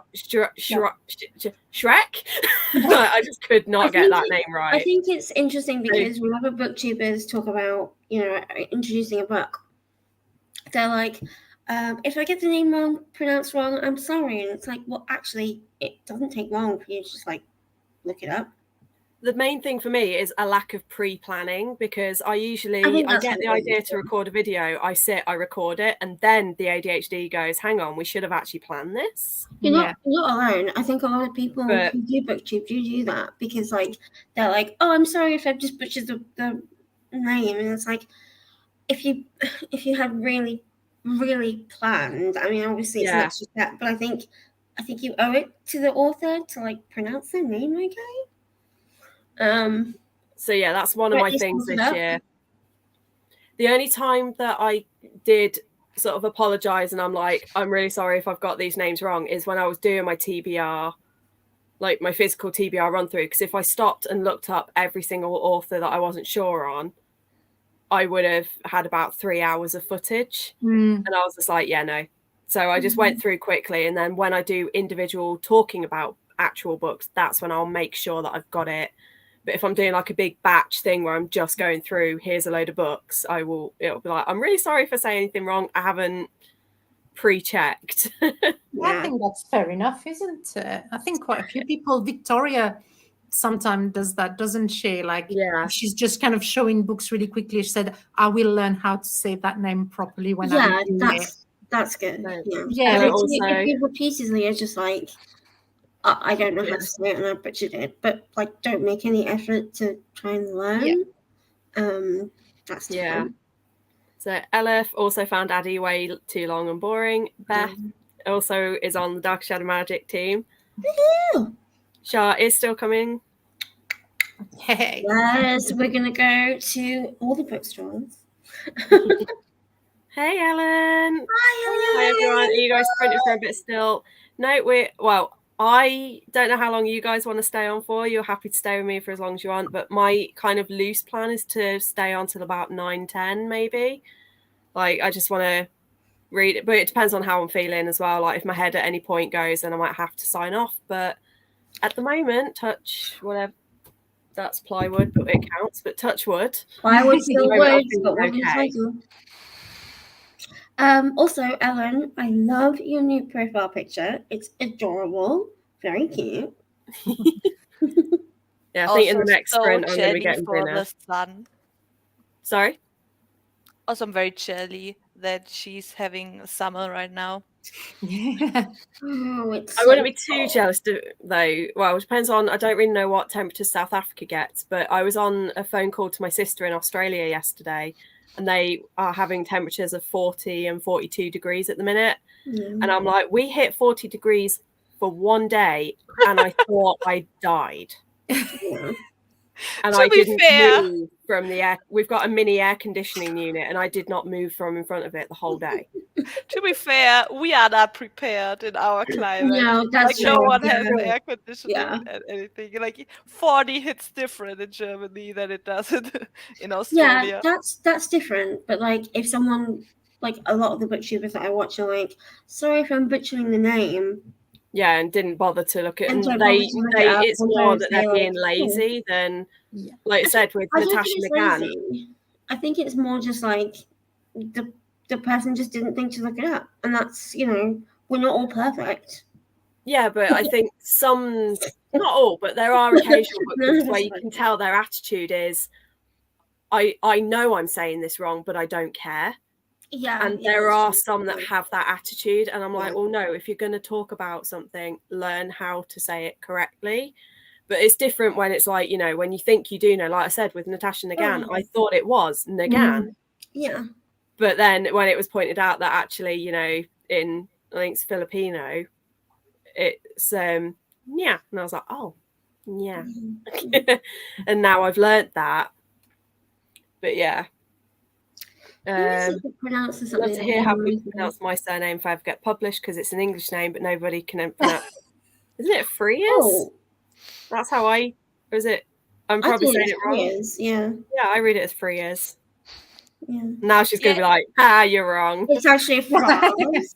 I think it's don't. like Fred or Frere. extremely interesting how its last names are so regional. Like no one would ever in Germany ask me how my first name or last name is spelled or pronounced. Like it's like the most German easy thing to say, but like the moment you step across the border, everyone is like, "What are these letters?" Get it? Yeah. Oh, do you have like Monica, maybe not, but yeah. Yeah. Is yours like, because yours is Strauss, isn't it? No, that's not my real last name. All right. But But I know Is that's like Strauss. your real name given money? no, it is. That's, yeah, 'cause I was gonna That's say, like, Monica with a K. that's cool, why I yeah. was thinking earlier when I asked you, like, is it Moni, Moni? Yeah, Because it's like, I thought if it was Monica. Yeah, it's the most common abbreviation in Germany. And Moon, whenever Moon joins, I still don't know Moon's real name. So whenever Moon's on the stream, I'm just like, "Hi, Moon," because I'm just like, So you're saying Moon is not her real name? I think I don't know. Maybe I'm not sure. Okay. What's like with me? I get called. I actually respond more to K and K Beth now than I do Kirsty. I occasionally want to call you K Beth, but I respond to that. Like I respond to K. I respond to K Beth. I respond to K more than K Beth. But yeah, like Eric from Break Even Books, I think he forgot that K is not my real name, so he called me K. And it's like, Okay. it's actually Kirsty. And he's like, oh shit, yeah, it's not K. But I just respond to it. No, I'm upstairs, thanks. Sorry, my uncle. Just letting me know he's left the light on I'm downstairs for me. also like, I always turn around. If someone says communication, I turn around because I'm like, Monica? What was that? I'm very, very trigger heavy with turning around because it's like a household with 7 people. When you get dumped, you come. But I have some friends whose name is Lisa, and they don't turn around if you yell at them because it's such a common name here. So they just assume they're not meant. It may just be my mum who just doesn't have any sort of sense of what's going on around her. But whenever I say, Mom, Sylvia, like, when I call her actual name, she's like, yeah. Even if it's just like in a place that has 10 people in it, I'm like, Mom, Sylvia. See, I have the thing with my stepmother where it's the other way around, where I used to go like, Elise, Mum, And then she reacts when I go, Mum. And I think it's just she hears Mum and she will just turn. So if I can't get her attention, I'm like, Mother! Mother of the step. I should start calling my stepdad father of the step. I never call him dad or father anyway. And every time I was like on the ladder while painting, I always had in my head go, oh no, I never knew my real letter. Oh dear. Like, it's a terrible. joke I heard once and it haunts me. And I have it like stuck like a song in my head. That's oh no, I great. never knew my I love real that. letter. That makes me feel very happy. Oh, For God's sake. That's just not even excusable. That's so It's like shitty. my uni graduation, they had, like my housemate, her name was like Kirthika Choplyanki, and they got that perfectly. But then when they said my name, they were like Kirsty Patrick. And I was like, my surname is Patrick. It's not that difficult. It's really not It's the hard. name. Like you said Patrick about a guy 3 guys ago and you said it perfectly. Yet when you said me, you said Patrick. And it's like, for God's sake. But he was saying like all these like Asian names and these African names, and he was saying them perfectly, yet he couldn't get. I guess because he like went and specifically figured out how to say it so he wouldn't offend anyone. That's what I mean. That's what my brother said. He's like, he's probably been trying so hard to make sure he gets his right. Then when he got to the English names, he was just like, "Oh yeah, you'll do." I have yet to have anyone spell my name with a K, so that's good. My main problem is getting a lot of people, well, especially Americans. Apologies if there's any Americans watching. But my biggest gripe is the number of times I've had fights with Americans where they immediately change my name to Christy. And I'm like, no, it's Kirsty. Because in America, the name Kirsty is non-existent.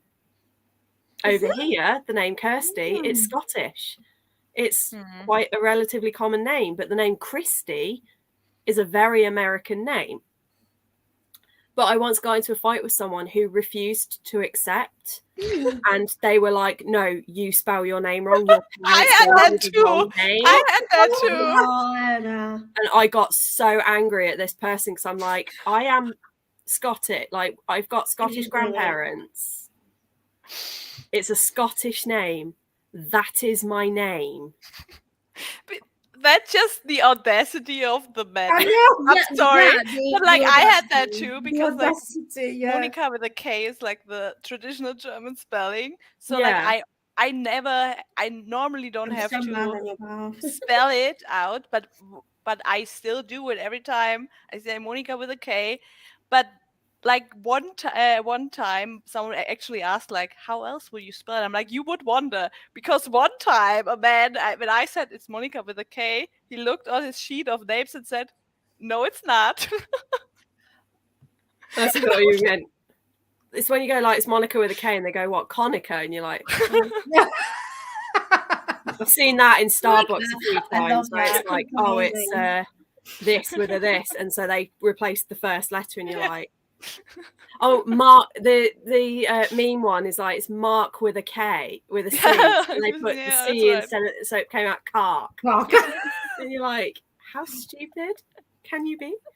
Well, it's like one day when I was having a chat with somebody and I don't know what he said, and I went, oh, I'm French, and he went, are you sure? And I was like, last time I checked. Yeah, first of all, how can you not tell with the accent? Because even though I've been 25 years now in the UK, my accent has never gone and will never go. But also it was like, how can you ask somebody if they're sure where they're from? It's like, I thought it was the most bizarre thing. Are you sure you're French? Well, pretty sure. I mean, I can ask my parents, but like, 3 years. I know that I am. Yeah. Yeah, oh my God. Was it a man who said that? Because I feel like that's a man thing to ask. Like, are you sure you're from where you say you're from? Yeah, the other spelling error that I get is with the name Kirsty, there's 2 very common spellings. It's like the traditional Scottish is with a Y at the end, which is what I am. And then the more English spelling of it is with IE at the end. So that one, sometimes like people like, I'll say, oh, my name's Kirsty, and they go with a Y, and I go, yes. Oh yeah, there is another way. So I get very confused. Actually, I've been called my sister's names. Like, what? They don't sound similar at all. My mum called me by the cat name once, so I get called Zoe all the time, even by people that have known me most of my life. I actually had someone say to me recently, how you doing, Zoe? And I'm like, I mean, you've known me since I was 10. But fine. I think I'm going to get triggered by this one, because this is a name that I want if I have a little girl. My friend's a teacher and had a kid called Persephone in her class, but her parents got really mad because no, it's pronounced Percy for. Oh no! Persephone. Which cat is this? This one's Diego. Hi, Diego. Sorry. Sorry, I'm just dying at Persephone. Persephone. What the fuck? I had a student, her name was Siobhan, but it was spelled the Irish way. Yeah. And I called her Siobhan and she went, no, it's Siobhan. And I was like, what? And she was like, it's Siobhan. And I was like, what? Her parents gave her a name without knowing how the name is said. And I was like, I'm enraged. I used to have a friend whose name was Eva. And because we usually used to engage on social media, we didn't actually meet in person. I kept kind of going, how do I pronounce her name again? And we had a mutual friend in common. And I was like, can you remind me how to pronounce her name? She's like, Eva. So now, whenever I interact with Pretty Purple Polka Dots, who is Eva, I'm like, no, it's Eva. I know very well. I know that one. It's Eva. Yeah. I'm like, yes, I can get that one. Even as an American, I can get it. Yeah, definitely. I love that name. I didn't used to, but as I'm getting older, I've fallen in love with it. But I will admit, my great grandma, who was going deaf when she met me, they told her my name, and she was adamant. All she heard was Percy. So she was like, that's a really strange name. And my parents were like, and she kept saying to like other family members, like, it's a really odd name to call her, isn't it? It's a really weird. And then eventually my dad was like, right, write down what you think he just told you her name is. And she wrote Percy, and they were like, no, and had to write it down for her. And she was like, oh, that's. I'm like, I can kind of understand that though. Kirsty, Percy, if you've got hard of hearing, it's still, that was hilarious. I'm gonna have to get going in a bit, but I did just want to say we are so much before for the time. I go. That one, that one's a triggery one. As your thought just. Did you see that in live action? Like, my thought was going. I just saw it happening across your face, Chloe. You thought something, next second it was gone. That happens to me at work all the time. I'll sit down to do something and I was like, I opened the tab on my laptop for a specific reason. Gone. I do that. I'll be watching something and I'll go, I need to look that up. I open my phone and go, shit. What was that? And I said this to you the other day. I was like, I need to get cat food, and you messaged me and you were like, please remind me. 2 different times. I was like, I need to go and message Kirsty so I don't forget, and then I just got distracted by something else. What was it before I go? This one's triggering, like especially when someone says you can't be ill. Like that's dangerous also. Yeah. With the ADHD, I had one doctor tell me, oh no, you can't have ADHD because you had good grades in school. I got told because I have a degree, it's unlikely that I have it. And I was like, go yourself. Yeah. I when I went to my doctor and I said, because I had a set of things that I'd found and I'd seen some people on YouTube and I was like, do you know what? I match them exactly. I went to the doctor and I was like, I think I have a condition called Ehlers-Danlos syndrome. And he went, that's oddly specific. And I just knew that from that second on, he wasn't going to take me seriously. I went to another doctor and he was like, Yeah, we'll look into it for you. Mm. I think You'll find Beth just had the same reaction we did. I mean, there's quite a few books that I've kind of would like to read, which are specifically around the pain, of the female body being completely dismissed and how women are. I think Jean from Jean's Bookish Thought has read a couple that she thought were really, really interesting on that. Yeah, I think that's where I'm thinking. Yeah, or like things, for example, like crash test dummies for seatbelts were not actually tested on like female-shaped body that tend to be smaller and things like that. And so that kind of makes me think of this is like, well, your pain or your problems are just dismissed because you are Alan. Sorry. Oh God. I emailed someone the other day, signed off, thanks, Beth, followed by my signature with my full name. Response I got, thanks so much, Bob. Oh, Beth! It sometimes can annoy me as well, because like on social media now, like you'll probably notice on my Twitter, I have KBeth, like I put Kirsty and then my username in brackets, or like on Instagram, I put KBeth and then my name. So I make sure my name is visible. Yet the number of times I still get messages going, hey, KBeth Bookish, or hey, I had one once that just said, hey, Bookish. And I was like, I'm not even going to give you time of day. You can't even get my name right. Yeah.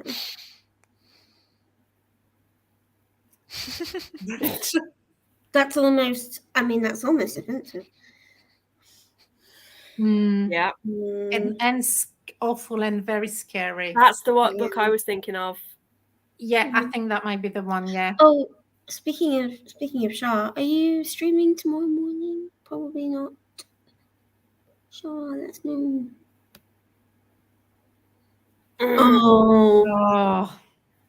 Oh, can I please, before I go, can I just tell you one more? Before I go, she said 10 minutes ago. I was on the phone with a doctor. And I said, look, something is going on in my back. Like, I'm in a lot of pain on my hip, like going up to my back, like something's wrong. And he was like, and I said, can I get an x-ray? And he was like, I mean, if you really think you need one. And I was like, yes, I think I need one. And he was like, okay, well, we'll get you in for an x-ray. So I had the x-ray and I was waiting for someone to give me feedback. And there was someone who's supposed to be calling me from my GP surgery. And he was like, why did you request this x-ray? It was a different person. He was like, why did you ask for this x-ray? And I was like, because I've got osteoporosis. And my spine is quite fragile and I've had spinal fusion. He went, well, you're 30, aren't you? I was like, yes. What does that have to do and with then it? he You can said, only be sick above age of 50. and I'm of sorry. course, Have you heard? everyone else in the medical community who's had interactions with GPs are like, I see where this is going. Yeah. I said, well, because I've got osteoporosis. And he went, I mean, you're a bit young for osteoporosis. Yes, Thank well, you. genetics. I won the Doesn't- lottery. My notes. Doesn't care how old I am. It got worse. So he said, he started then saying, oh, it's a bit surprising you've got osteoporosis. I'm like, well, it's part of my condition. And he was like, oh, I'm going to recommend you this book. It's called When Life Gives You Lemons, You Do Something. And I was just like, are you kidding me?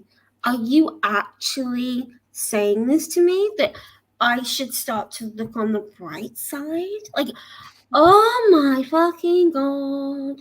I was fuming.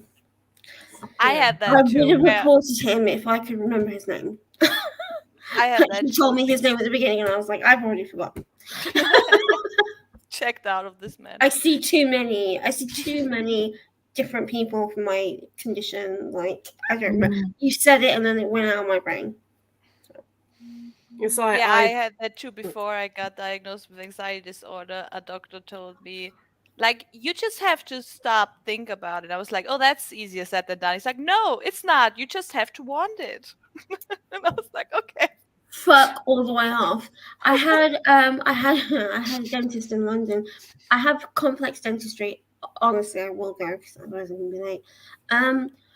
I have complex dentistry, and I was seeing someone in London who was supposed to be building up the enamel on my teeth because I have no enamel because of my condition. And I said, okay, so what do I do when I've had the teeth built up and then I sneeze and I chip my tooth because I've gone. And he went, just don't sneeze. Sure, it's that easy. I wish I Have you considered not sneezing? Have you considered not sneezing? And then it was a man, and then I went That's, to. of course it was. Of course it fucking was. And so I went to a dentist up in Bristol, and she was incredible. And she basically was like, when you sneeze, put your tongue between your teeth. Ouch. And that has stopped my teeth from chipping. Because I don't. Then you run the risk of biting your tongue off. Yes, but subconsciously, you're not going to want to bite your tongue off. Oh. I mean, it Like, doesn't stop me. consciously I bite my tongue sneeze. all the time when I sneeze. Well, yeah. But like, ideally speaking, your brain should be like, I'm not If you're gonna. deliberately putting your tongue there, your brain goes blocked. And I whereas will me, say it that just has happens. really helped. That's really made a difference. Okay, I mean, I really should the go. tongue Yes, heals. go. The Sorry. tongue heals a lot more, Have and fun. it's much cheaper to have the tongue Yep. heal than the tooth. So there you go. Mhm. Okay, Enjoy. thank you Have so lots much. of fun. Have a lovely time, Clay. Bye. Bye. But I went to an online conference once for ADHD, and there was about 60 women. It was a female thing, and there was like 60 of us, and they were like, hands up who got diagnosed with bipolar because they weren't taken seriously for ADHD, and about 40 hands went up. And that's what happened with me. I was diagnosed with bipolar, and then when I went for my bipolar like consult, the consultant was like, you don't match bipolar. I don't think it is. She's like, I think it's ADHD. And that's when I then got my ADHD. And then at that diagnosis, she was like, I can also tell you you're autistic, but I can't formally diagnose you as autistic. So I haven't gone down that route yet because I can't afford it. But yeah, it's disgusting. And it's like, who here has deliberately not gone to a doctor for menstrual pain because they know they're not going to be taken seriously? Yeah. Exactly. Yeah. Like, the reason I wasn't sprinting yesterday is because I was up all night during the night crying from it, and I'm like, I'm sure I've got endometriosis or something, but I'll go for my tests. I go to my cervical screenings and things, but I will not, or if I do, I will only want to go and see a female. But even female doctors can be really bad and shitty. I just don't get it.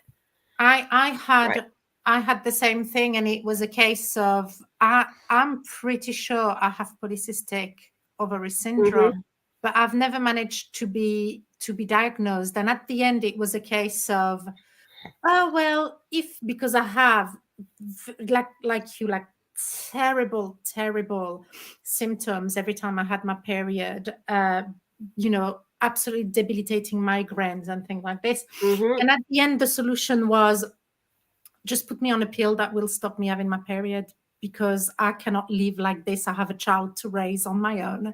I cannot be out of, order, 5 days, 7 days every month. But that was the solution. The solution was like, well, we'll stop what's kind of causing you the problem, but we're never looking at the root of what the problem is. So for the past 16 years, I'm in my mid-40s now, I've taken this pill constantly, that stops my periods. Great, I don't have the debilitating symptoms that I used to have. However, it's a bit of a gamble. That's a pill that really quite increased my risk of breast cancer. Yeah. It's a choice that I've made because, I will be honest, it has changed my quality of life. But maybe, and it's that thing as well, at the time I was 25, 26, something like this. Maybe 45-year-old Sandra would push a bit more for it to put that. But 26-year-old Sandra, also maybe at the time I didn't have the vocabulary in English maybe to talk about those things. So I 2020 hindsight, I wish I had advocated for myself more at the time. But I'm getting better at advocating, and my thing is now that I've started to put things together, and I'm like, because all my life I remember I've been to the doctors about migraines, and I used to get such like all my joints when I was on my period as a teenager, my joints used to get so loose. I used to walk around on crutches because the pain was so bad. So obviously everyone knew Kirsty's on her period, which, you know, but the doctor was like, oh, you know, it's just hormones and all of this. And it's not, and it's like, I've had indigestion problems, I get debilitating migraines, I get this, I get that. And it's not been until the last couple of years where I've gone, actually, there are some conditions that I have seen people talking about. And I'm like you there describing with PCOS, I'm like, I match all of that as well. What you've just said about migraine stuff. So that's, but, and because I've realized I can't just randomly be getting all these things. There has to be something that is causing. And I am now at that point where I don't just accept when a doctor says no. I'm starting to push. And if I have to go private, I will go private eventually when I can afford it. Anyway, let's get through these comments so we can get on with reading. And I'm going to get food in this next sprint as well because I need my dinner. So Ellen, we read your comment and I'm very mad at this man. But my worst doctor was Dr. Vipass. He will forever be known in my as Wipass. The doctor who said this horrible ADHD thing is Mr. Stein. He sounds like a Bond villain, and I think of him daily. I got told by a male psychologist that he didn't want to put me on bipolar meds because I was a young woman who might want. Oh my God! Yeah, it's like I want to be a mum. Also, I want to be. Yeah, I want to be a mum desperately. I would kill to have children. But if I had to choose between having children and having a healthy body that doesn't put me through pain, I will sacrifice my dream of being a mother to have a healthy, happy life that's pain-free. Yeah.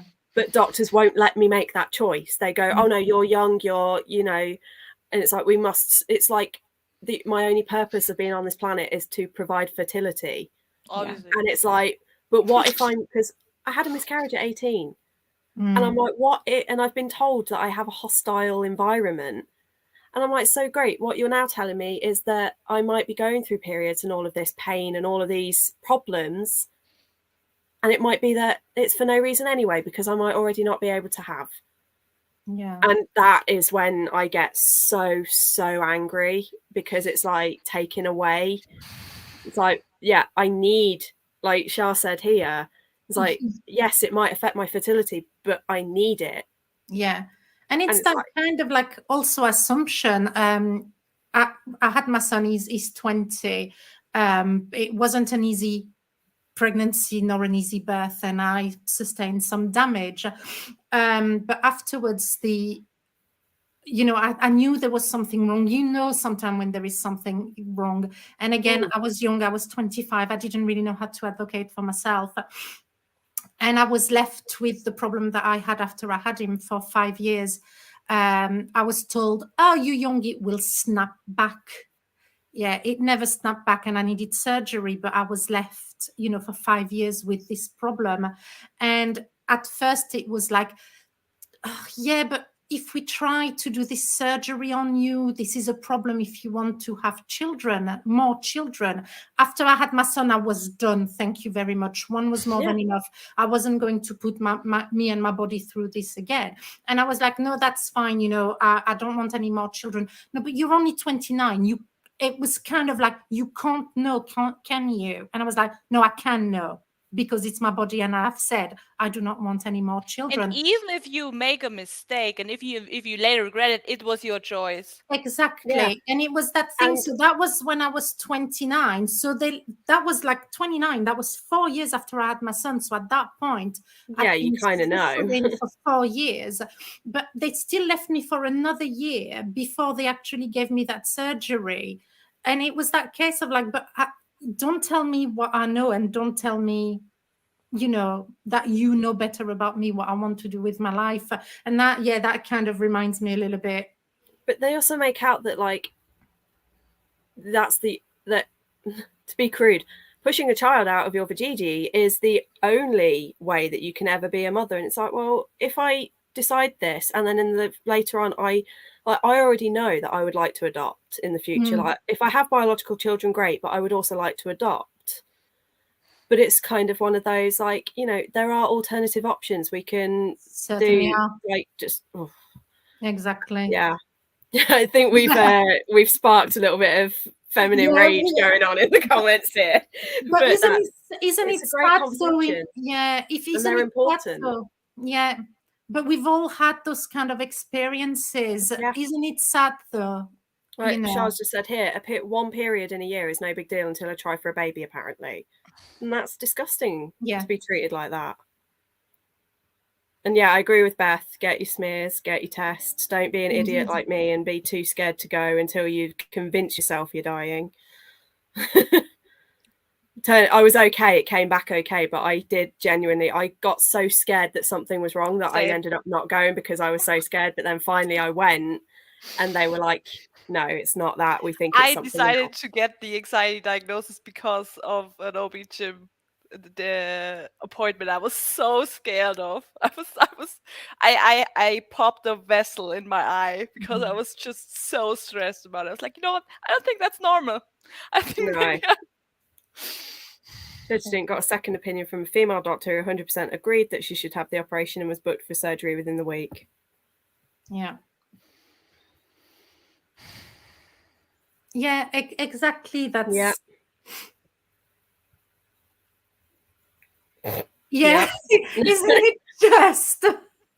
Isn't it just enraging? It really is raging. Exactly. Yes. 1000% this. Don't apologize. It's important conversations that need to happen. Like, not quite sure how we got to this, but it's all good. What was that about tangents? Yeah. Go on about how society is geared towards parents and kids as being the only family that can exist. Yep. Exactly. I'm very happy with me and my cat. Thank you very much.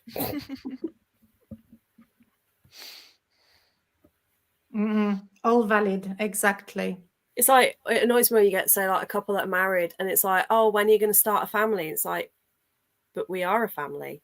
Or even just living together, like me and my partner, is like, but we are a family. Like, I don't understand why having a child is what makes us a family. Exactly. Right, we have officially reached the end of the comments. So I think we shall channel our rage into 3 hours. I think some that's cooking. a good deal. Sorry? 2 sprints in 3 hours, I think, is a good deal. Yeah.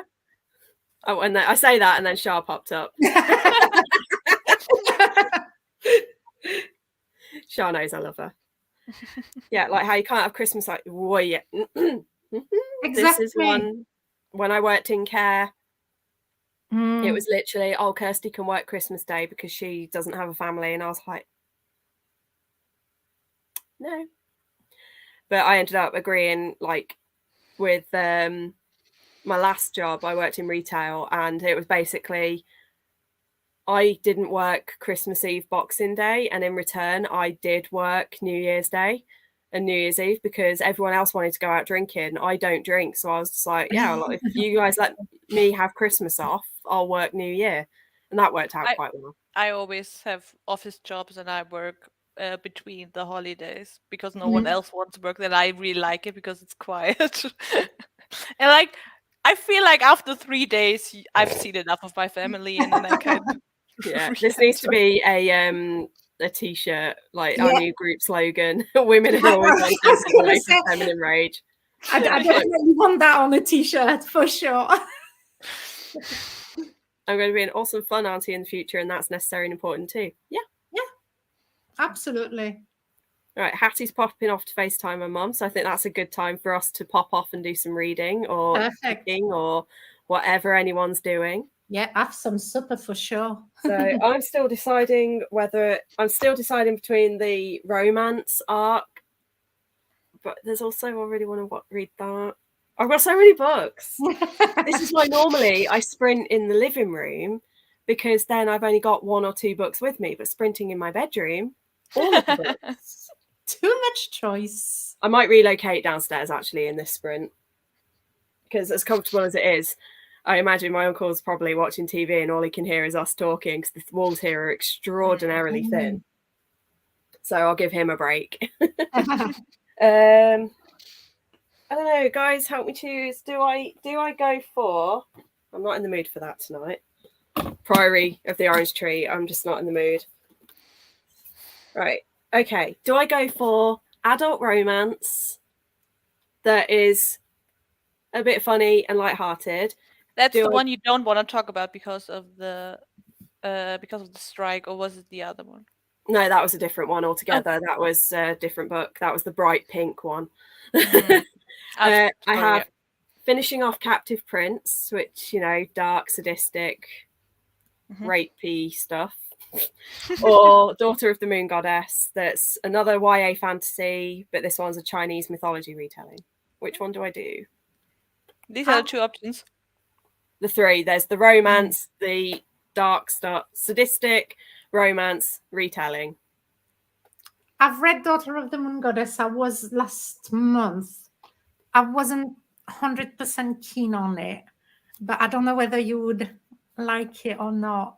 Well, I will say I'm 30 pages in. I have read the first couple of chapters and I have been loving the writing style. There's been a couple of really beautiful quotes in here. Yeah. The description's gorgeous. But I'm not sure. I've heard that the plot itself isn't necessarily great. Then I vote for it. So, because now you've heard bad things, and if you put it down, maybe you're not going to pick it up again. And I am holding it. Yes, so, and you're holding it. I'll do Daughter of the Moon Goddess. And I have to say that cover is just gorgeous. Absolutely gorgeous. I'm trying to find the quote that I absolutely fell in love with, but I can't find it straight away. Yeah, is everyone else carrying on with their books? Anyone that's joined us, what are you reading? Are you guys going to continue your Cemetery Boys? I'm still so happy that you chose it. I had to. Cool. Beth agrees with you. Moni? I don't know what I said, but I'm sure it was very insightful. Yeah. Yes. Yes. Best time of year. And she's saying about Ellen's quote about not quite, that's because I'm thinking quote, where Ellen said about being the cool aunt.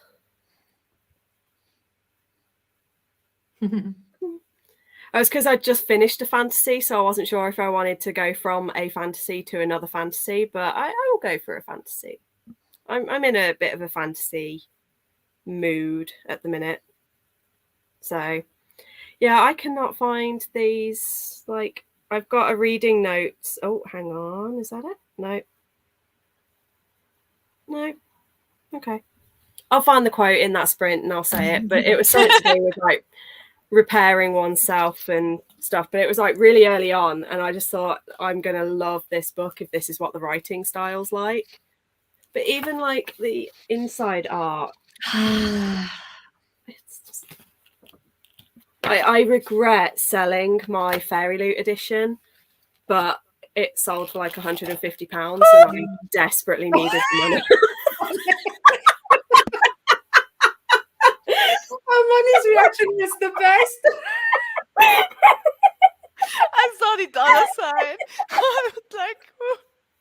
That was amazing. 100. 100. And 50. Oh dear Lord. People go crazy. And I just put it on eBay and I just started it at like 20 quid thinking, you know, if someone buys it for 20 quid, whatever. And then next thing I knew, it was like going, and I was like watching it going, what? And then Good for you. It was like, I really needed the money, but I did actually, it's the first time I've ever actually cried unhauling a book. It is such a stunning edition. But I'm like, I can always, when I've got the money again in the future, I can always look at buying it again. Yeah. Because I've gotten rid of most of my, after the separation, I got rid of pretty much all of my special editions. just sort of keep me afloat. Yeah. Mm. But yeah. I Oh, wow, don't it's own a lot of still books raining. either.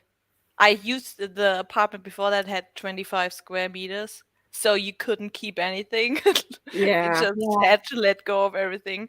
And I just very recently started getting into reading, really, because I was always the person in my family who read the least, and then because of digital reading and libraries, and so you get a deadline, and I always have it on my fingertips. So this is like way easier for me to get into reading like this. Now I started like this, so I don't really own a lot of physical books. And now that I know how much they cost, maybe that's a good thing. Nah, that was just I'm so cheap. It's really bad. I discovered Vinted last year for the first time, and I will the admit clothing. that is brilliant. You can get some amazing details. Oh, here it is. Yes. That was it. Some scars are carved into our bones, a part of who we are, shaping what we become.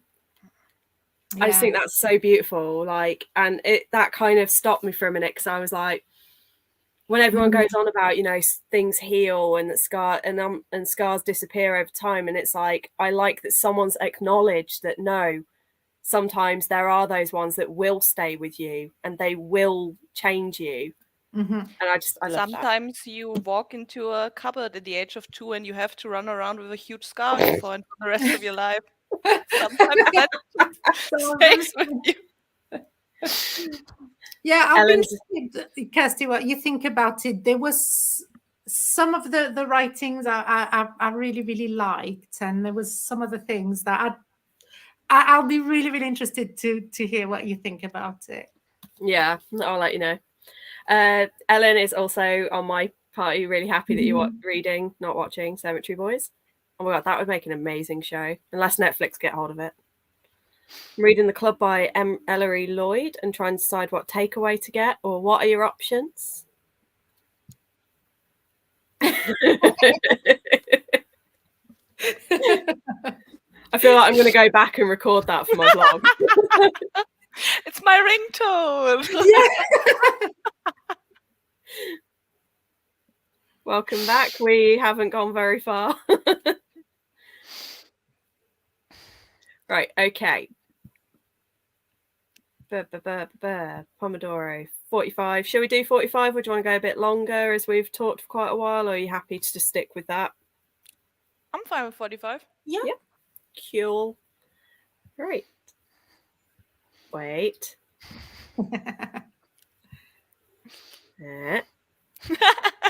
She's learning, folks. Seamless. Catch you in 45. Happy reading.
Hello, hello, hello. Hello, hello. Hello. I apologise if I sound different. Swap to a new location.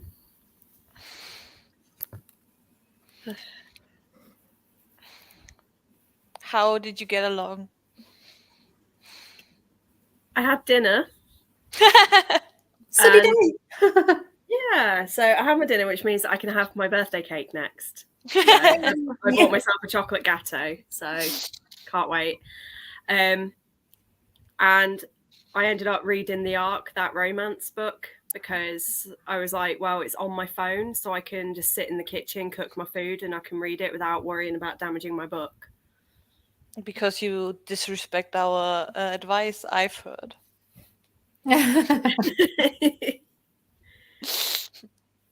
But yeah, I always have 2 books too. Like one as a physical, one on the phone.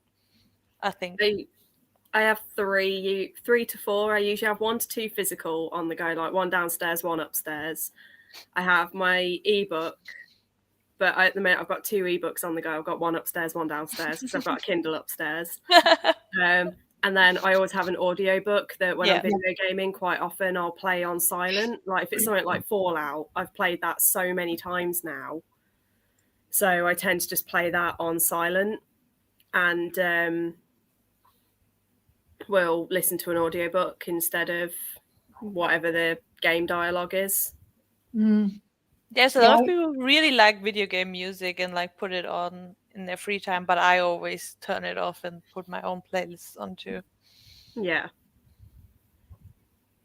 But I found the other year, well, year before, I listened to about 16 audiobooks in the year because I would just run around playing like Fallout 4 and I would just have my audiobook on while I was like building settlements, or like on Minecraft, I'd just have it on while I was building things. And I just found that, you know, a 4-hour gaming session was a book sometimes.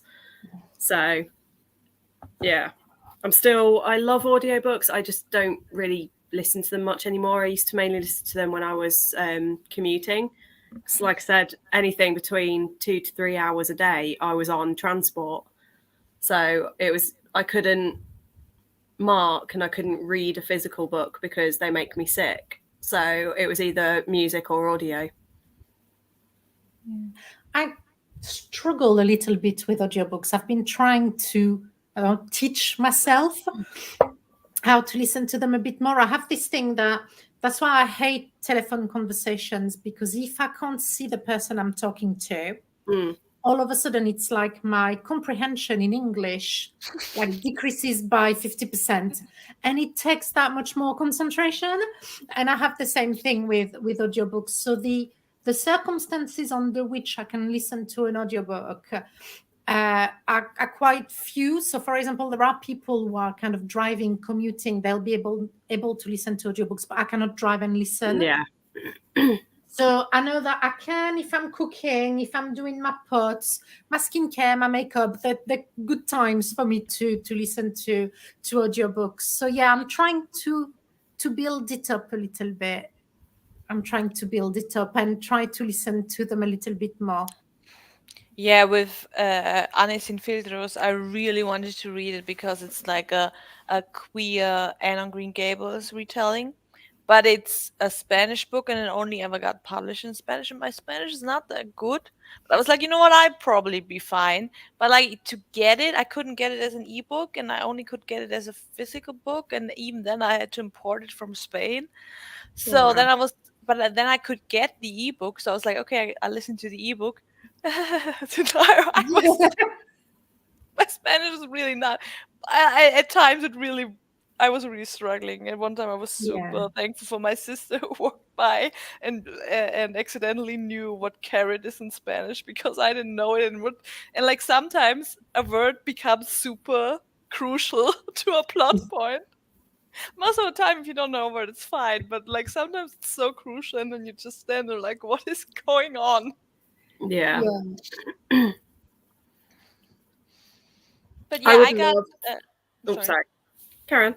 I got one more chapter in, but I kept getting distracted at the end. No, that's absolutely fine. Any progress is better than none. Yeah, I'm now officially 51% of the way through. So Does it not start getting thrilling?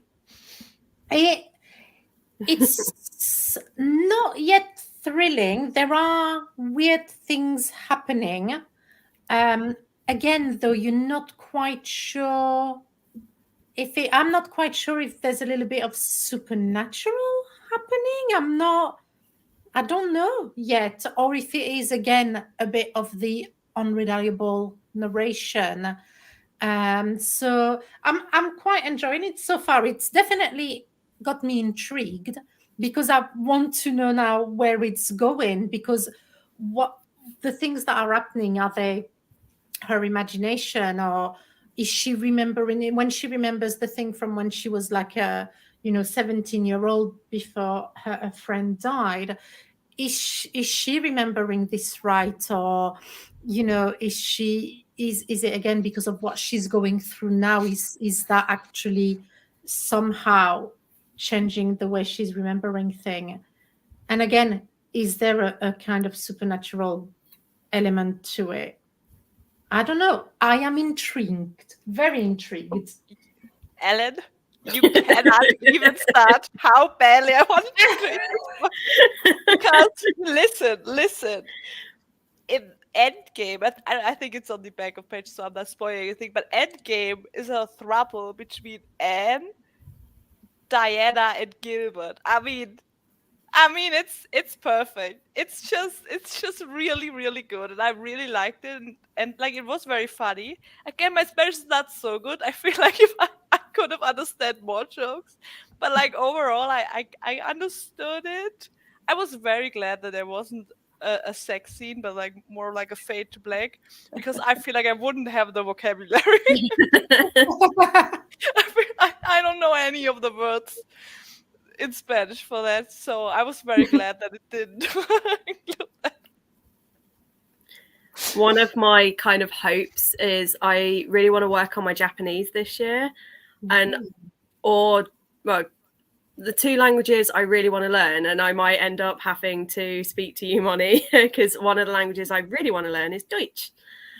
So I really want to learn German. I really want to work on my Japanese as well, because Germany is one of the places I'm considering maybe moving to, like if I can get work.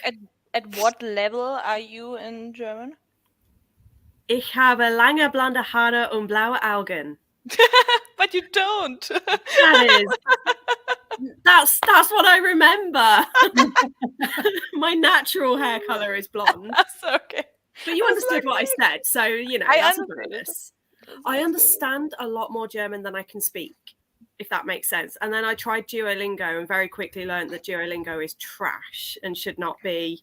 It doesn't work for everyone. It taught me like the bear drinks water, and I'm like, when am I ever gonna need?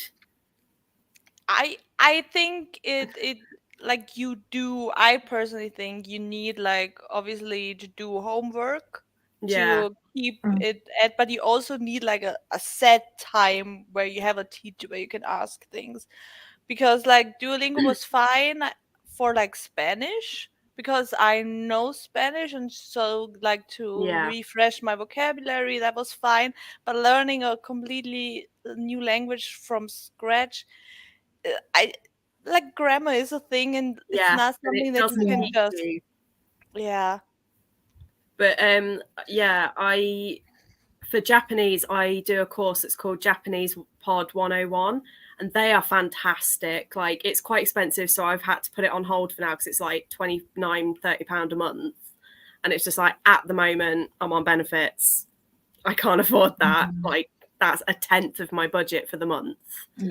But eventually I will go back to it. But I've got a few bits where I'm learning myself, but I'd eventually love to get to a point where I can like read, even if it's just like a nursery rhyme, but to be able to just pick something up and look at it and be like, I understand what this says, rather than, I understand that word or that letter or something. So that's kind of a very loose end goal for this year. Would be nice if I can pick up a nursery rhyme or like, you know, Three Little Pigs or something and be like, I know what this says. I have a copy of the Gingerbread Man. I can hook you up. Well, it's like in one of the primary schools that I worked at, it was brilliant because they had dual language books. So it had the English on one page and then the German on the other. And I was like, that's such a great way. But with Japanese, it's because they don't read this way. They read that way. And it's very, very different. So at the moment with Japanese, I'm literally at basic. Oh, it's right there. Hang on. Let's see if I can do this without knocking the table over. What? Did I offend you? I am so sorry I woke you from your nap. How very dare. But yeah, I'm literally at like this level where it's you get the character and it tells you like how to draw it and then you practice, but it gives you like the origin of the word. And then at the end of each, you learn them in like batches of 5. And then at the end, you get a bunch of worksheets where you get to like play with the words and characters and make words from them. So that's been amazing. But yeah, I'm literally at like baby level for Japanese. For German, I also can recommend the YouTube channel Easy German. I think they have it for every language, but the Easy German one is really good because they do like street interviews in Berlin, and they subtitle it in German and in English. So they ask like people like how do you small talk, and then they talk a little bit about like a little bit of German culture around small talk and like how these people view it, but also, you know, because they subtitle it and the interviewer speaks like very clear in German. So I think this is like very easy to understand. That's cool. Yeah, it's like the Japanese pod. I love that the very first lesson that they did, they were like, these are things you should not do to learn Japanese. And they were like, do not, because so many people are like, I want to learn Japanese. I'm going to watch anime. And it's like, no, because they use really exaggerated language and they use language that isn't actually used in day to day. There are like a lot of, like I watch a lot of K-dramas these days. I can't remember. I think it was Charlotte got me into it. Because I was always like, I'm not interested. And then I finally yielded and watched my first ever like K-drama. And Netflix has a very limited selection, but they do have some Japanese ones. And apparently they can be quite good. But they were saying similar to that is the best way to learn is actually watch like business videos and to watch videos of like street interviews and things, because you actually pick up the more sort of colloquial language and the more casual. Because it's like I was watching a TikTok the other day and it was French and they were saying like, this is what you learn in school, where it's like je m'appelle, and they were like, this is how we actually introduce ourselves. And I was like, why are they teaching me je m'appelle if it's not? Like, why? That was the thing. When I came to the UK, I was 20. I came as an exchange student. I was only supposed to be here for 9 months, and I'm still here 25 years later. That was not part of the plan. But I was really, really good at English. It was my favorite subject. I absolutely excelled at it, you know, best marks across the board. So I thought I'd be fine when I came to England. I thought I'd be brilliant at it. Oh my God, nobody prepared me for local accents. So I'm still in East Yorkshire, which is where I, arrived 25 years ago. And nobody prepared me for local accents. And when people kind of say smile and nod, Yeah. I did a lot of smiling and nodding at the beginning. And people were lovely, because if I was asking them to repeat something, they would, happily so. But if I hadn't understood them after the second time, I was very embarrassed to ask them to do it a third time. And that's when the smiling and nodding came. You kind of like afterwards you kind of get used to it. When I started dating my son's dad, and I spent more time, who is British and he's from East Yorkshire, and I spent more time with him, his family and his friends, then my ears started getting used to it, and then I didn't have those moments of blank when I couldn't understand a word of what I was told. But yeah, all I'd ever heard was in the context really of like a classroom, or if I went to the cinema and watched movie in their original language, tended to be American. So obviously nothing had prepared me for a Northern English accent. Nothing. I was going to say, of all the places you could have ended up, like the only places that I think you would have struggled more with would have been Scotland, Ireland. Northern Ireland especially. Like I can barely understand a Northern Ireland. Like a Dubliner, I'm fine. Southern Ireland, fine. But someone from Belfast or Derry or anything like that, I'm like, eh? Yeah. Like Scotland, I'm okay with because my granddad was Scottish. So I kind of, and he had quite, even though he'd been away for 60 years, he had a really strong Glaswegian accent. And that is like the hardest Scottish accent to understand. Although when I spoke to him on the phone, quite often my gran would then come on the phone and I'd be like, what did Granddad say? Because I had no clue. It just sounded like... but yeah, Liverpool, I think, Scouse would have been difficult as well. And Geordie. Liverpool I find difficult. I've been a few times and I do find it quite difficult. When I went to Scotland a few years ago, oh gosh, probably... 10, 12 years ago now, I was all right in Edinburgh. That wasn't too bad. But Glasgow, I struggled a lot more when people were talking to me in shops and everything. That demanded an awful lot more concentration. And by that point, I'd already been in England for quite a while. So, fully fluent and everything. But yeah. And it's gorgeous accent. I absolutely love the Scottish accent. But I was like, it's really difficult to understand. I love the Highland accents. They're just sort of a bit softer. And it's one of the reasons I want to move to Scotland. I want to say something to Ellen's point just now. I do think they say like Afrikaans is what, Dutch, I think, or that's what I was thinking. Close to Dutch. Yeah, Dutch and German is very similar. Like I don't understand it, but like certain words I can, but like Luxembourgian is like very uncanny valley because you can almost understand it. But like Dutch, I can understand like certain words and I recognize certain words, but like it's all a bit softer and a bit browner as in German. Like obviously it's not true that in Germany yells or it sounds angry, but like just the vowel sounds are a lot harder and harsher like in Dutch. But yeah, I do think you could pick it up more easy. I like that Beth was back late because she was watching my video.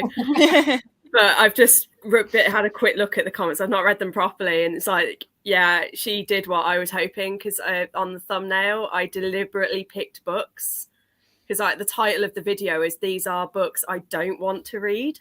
And I deliberately picked things like 7 Husbands of Evelyn Hugo,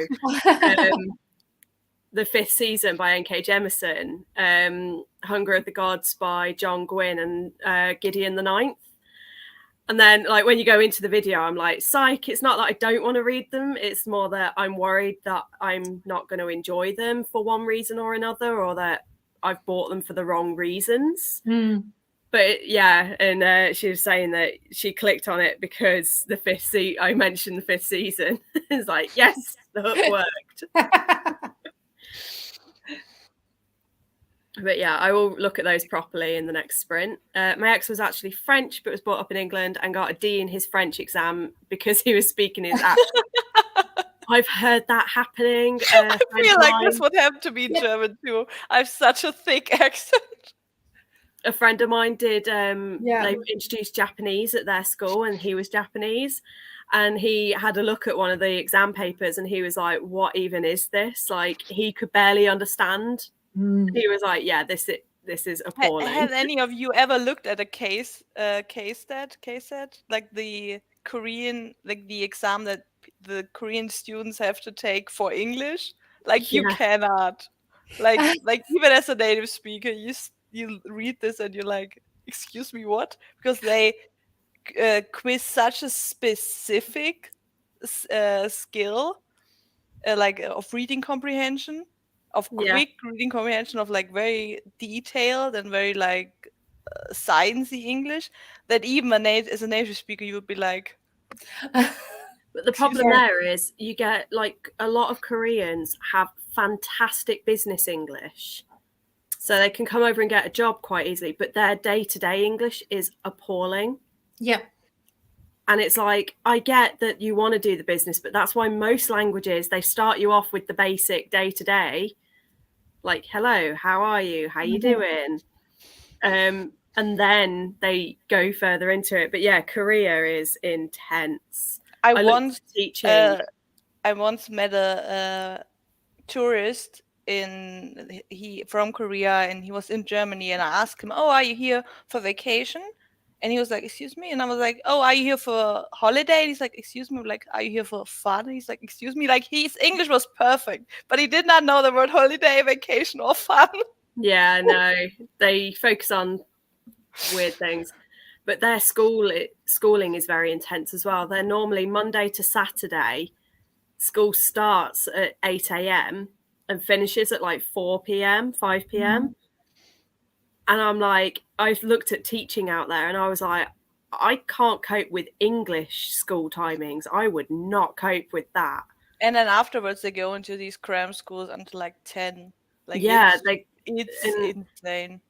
Yeah. Like, there's no wonder why they, like, South Korea actually has a very high suicide rate, and it's no wonder.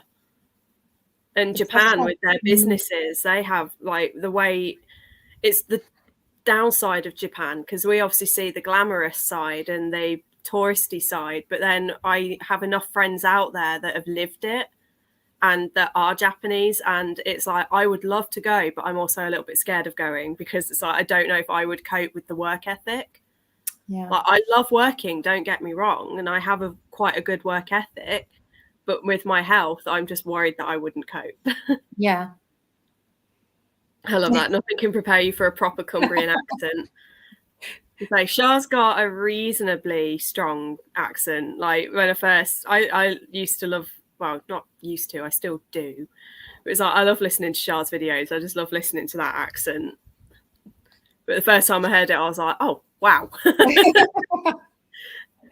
I don't know why I didn't expect you to have such a strong accent, Shah. That was all. I thought you were like going to be from the south or something. And then I heard this like Cumbrian northern lass, and I was like, oh, wow.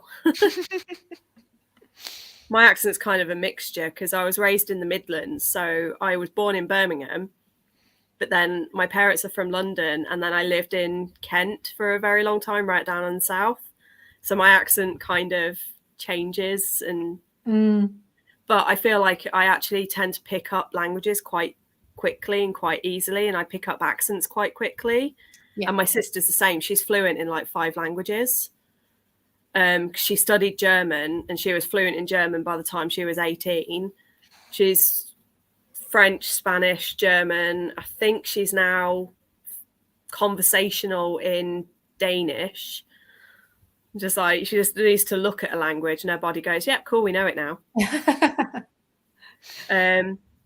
Whole family is Northern Irish, and I still can't always understand the Belfast accent. Yeah. Yeah, I have in German, I have like, I can speak writing German, but but like if I'm on the phone with my mom, you would need subtitles even as a German native, because like I grew up very rural and like on a farm, so it's not getting thicker than like a 200 people village where it's like somewhere in the deep south. My cat wants to jump up, but every time you guys speak, she's like, oh. She's like, she should be scared. No, dickhead, the chair's not going to stroke you. I've got both of mine on my lap right now. They finally calmed down. And it's a good thing I was muted during the sprint because they had an absolutely massive fight. Fur was quite literally flying. Oh God. It was an intense few seconds. There's no people. See, they're on the screen. They're not here. Hello, kitty. Like, yeah, but funny voices that I do not know. Come on. Your blanket is right there. Or do you want me to? Oh, he hasn't moved. She keeps stealing my blankets.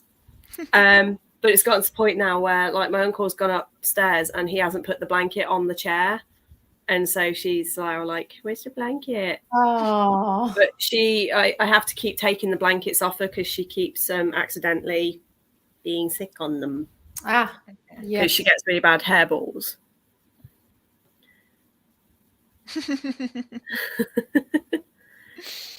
See, Shah, you say this, but to those of us that aren't from that region, your accent is quite strong. Like, I have no doubt that it's probably quite diluted compared to other accents, but for us,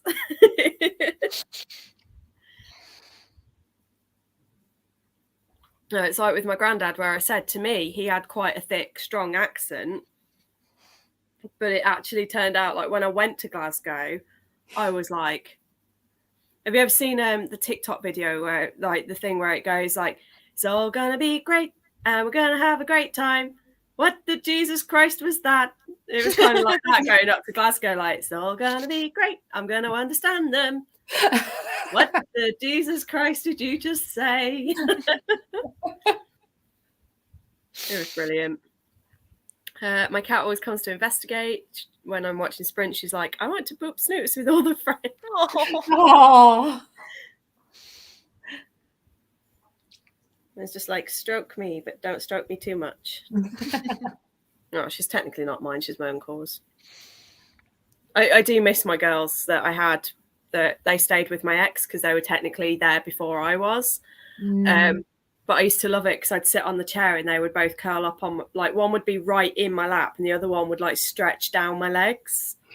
So it would be like, because we had a recliner chair, so I could just lift my legs up and they'd just, yeah. Or they'd both squeeze onto your lap and you'd be like. Yeah, I don't know if I can easily show you, but this is really very much what it looks like right now. Oh, hold on, which way are we going? Oh. Ta-da! This is my lap right now. Two of them. They are proper lap cats, those two. My previous cat, Candy, she loved company. She loved being next to you, but never on the lap. But those two, as soon as I sit down, it's, I better not plan on kind of moving or needing the loo or anything at all, because they're like, no, we've just made ourselves comfy. Thank you very much. Just stay where you are. What? Yeah, she'll just perch on the end of the sofa, like, she just sits there. And when I've got stuff there, like, I had a thing here and and she was just like, move, stare, and she just looks at it like a gargoyle. She is not. The closest I get to a lap cat with her is, like, yesterday I had my blanket on and she came and sat on the very edge of my knee, and the second I moved, she was gone. She's more of she'll curl up next to me. Yep. And sink into my leg, but she is not a lap cat, and you can't pick her up, she'll go ballistic. Yeah, mine. Whereas my last cats, like, I used to pick one of them up and she would proper, like, put both hands there and cuddle you. Oh. And I do miss that. Yeah, mine. I love this. Really, don't move here. But they are lap cats. They do love their cuddles as well. And the problem is they also like to be, well, on me when I'm in bed. So during the night, sometimes I'll want to kind of turn around, but I won't be able to. So it will wake me up because I'll be kind of like stopped by a couple of cats on my legs and they'll be like, oh no. Yeah, I swear most of my back problems stem from the positions I used to fit myself into to not move the cats. Yep. Yeah. Sometimes you wake up and somehow, even in your sleep, your body has kind of like twisted itself like a pretzel around the cats. And you're like, really? And then everything hurts. And then when you go to move, you go, oh no. Everything's kind of like all seized up and you're like, ouch. Oh. Oh, cat. They are. I think yesterday she could sense that I was in pain, and she could obviously probably smell what was going on. And we were watching a film, and me and my uncle both got a bit emotional, and that was when she climbed on. So I think animals do have an instinct. Yeah. I was crying not long ago, and she sort of came over to me and was like, kept sniffing my face, like, what's going on? And like headbutting me, like, stop it. But obviously that made me cry even harder, because I was like, it doesn't take much to make me cry, to be honest. Like cute things. I could see a cat video, and I just like, there was a newborn kitten going, and that was it. I just did that, and she's now like, oh, I'm sorry. Her face. She's like, how very dare. He's not a cat. If you were, I would kill you. Oh. Yeah, you want me to stroke you? She's also old, so she's like a stubborn old grandma. How old is she, Kirsty? 14. Yeah. But she's on special kidney food now, because her kidneys have been a bit dodgy, and we're watching her weight, because she gets a bit tubby if she's not careful. Yeah. I've got to be quite careful with Diego. He's always suffered quite badly from urinary tract infection, and he used to have them like it was clockwork every 4 months. And then a few years ago, we changed his diet, and that was really, really super efficient. And touch wood, he's not had one in quite a few years. However, the food does tend to make them put on quite a lot of weight. So I've got to be quite careful with that for him. But yeah, it's like, and then I've got the other one, Jack, who has digestive problems. So it's like, great, both of you have decided to be my problem child. There's always one. Yeah, or there's always two in my case. My two, it was Eleanor. They were both absolutely perfect health, brilliant, not a problem. But then we had fleas in the house, and we very quickly discovered that while one of the girls was fine, the other one is actually allergic to flea bites. So she ended up losing about half her fur. Like from her belly down, she had no fur left, and we had to put a cone on her, and we dressed her up in little waistcoats to stop her from, like, it took a little while, but she got there in the end. But yeah, she was the problem child. Because that took about 1.5 years for all those problems to clear up and the fur to grow back. But when it did, I've never known a fluffier cat. Like, it grew back so fluffy. Right, I'm thinking at least definitely one more sprint, maybe 2, but we'll see how we get on. Because I don't know about for you, Moni, but 45 minutes, that'll take us to about 9 o'clock ish, just past 9 o'clock for us. Yeah. And then if we did a second one, it'd be about 10 p.m. So I don't know, because Germany's 2 hours ahead, 1 hour? One, yeah. So yeah, I'll definitely be here for the next sprint, and then I'll see how it is. Yeah, I think this will be the last sprint, so I will put the banner up, and then if I change my mind, I can just keep the banner up. Last sprint. Sounds like a good plan. Yeah, cool. Well, I just want to see what all these things do. Right, that does that. That just shows me, so that kind of is a bit unfair. Oh, okay, that works too. I like that layout. I'm just playing around. Right, so what are we going to go for this time? Any take your fancy? What are the options? Tokyo Sakura. It doesn't show it. You have to like go onto it, and then it will. That is. I can tell you, I think that photographer is Hisanari Manabe.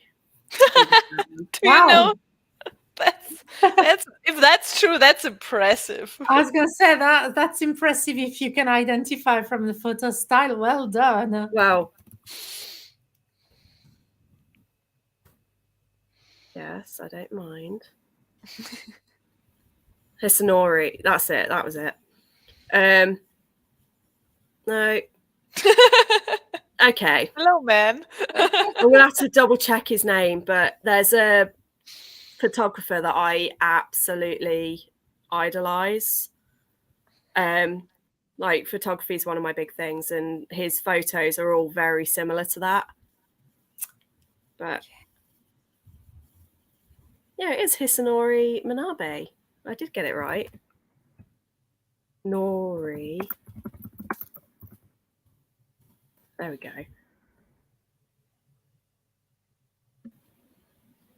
But like, let's see if I can share this to you guys. Bear with. There's me like, I'm just gonna present.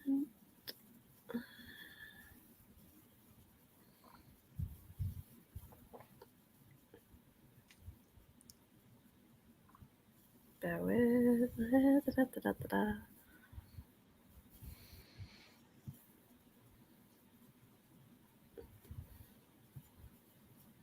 There we go. So these are his photos. Ah. And I just think his photography is stunning. Like, I don't know what the little thingies floating about. That's very beautiful, very magical. Yeah, that's why I was thinking, I think that either someone that's very similar to him or that's his. It does look like a similar style, doesn't it? Yeah, so that's why I was like, I think that might be his work. Anyway, Do a great total jigsaw puzzle. Dark Academia Library. That's quite fitting for being bookish people. Yeah. They used to only have like 2 or 3 options, but I think they've realized how like popular it's become. Yeah. Yeah, so that's the Dreamy Clouds.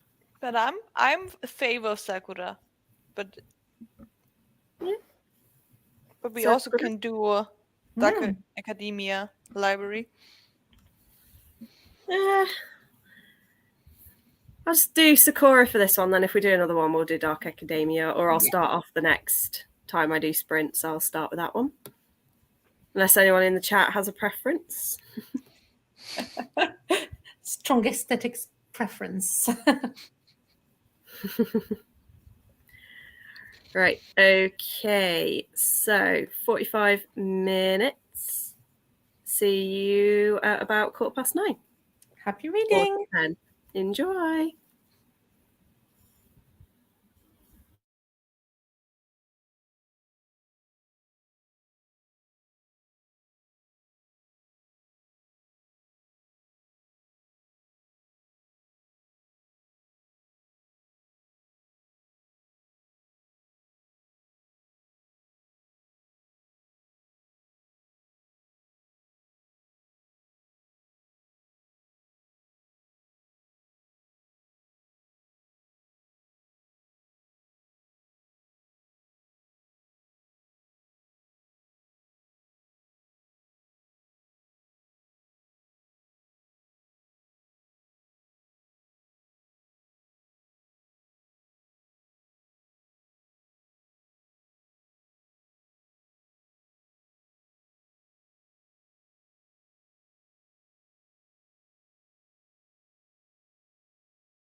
How the heck was that 45 minutes? Yeah, it feels like it's gone very quick. Yeah. I reached page 69. I was thought, you know what, that's a good ending point. No. And I looked up and it was like only 15 minutes in. So I continually kept looking. I'm like, it's still. So I'm now at page 100. Awesome. You've made good progress this evening then on that. Yes. And I really do enjoy it. I really think it's fun. Awesome. I I think love we are Julianne. I think we both are now in our we don't really like YA anymore, you said, Kirsty, right?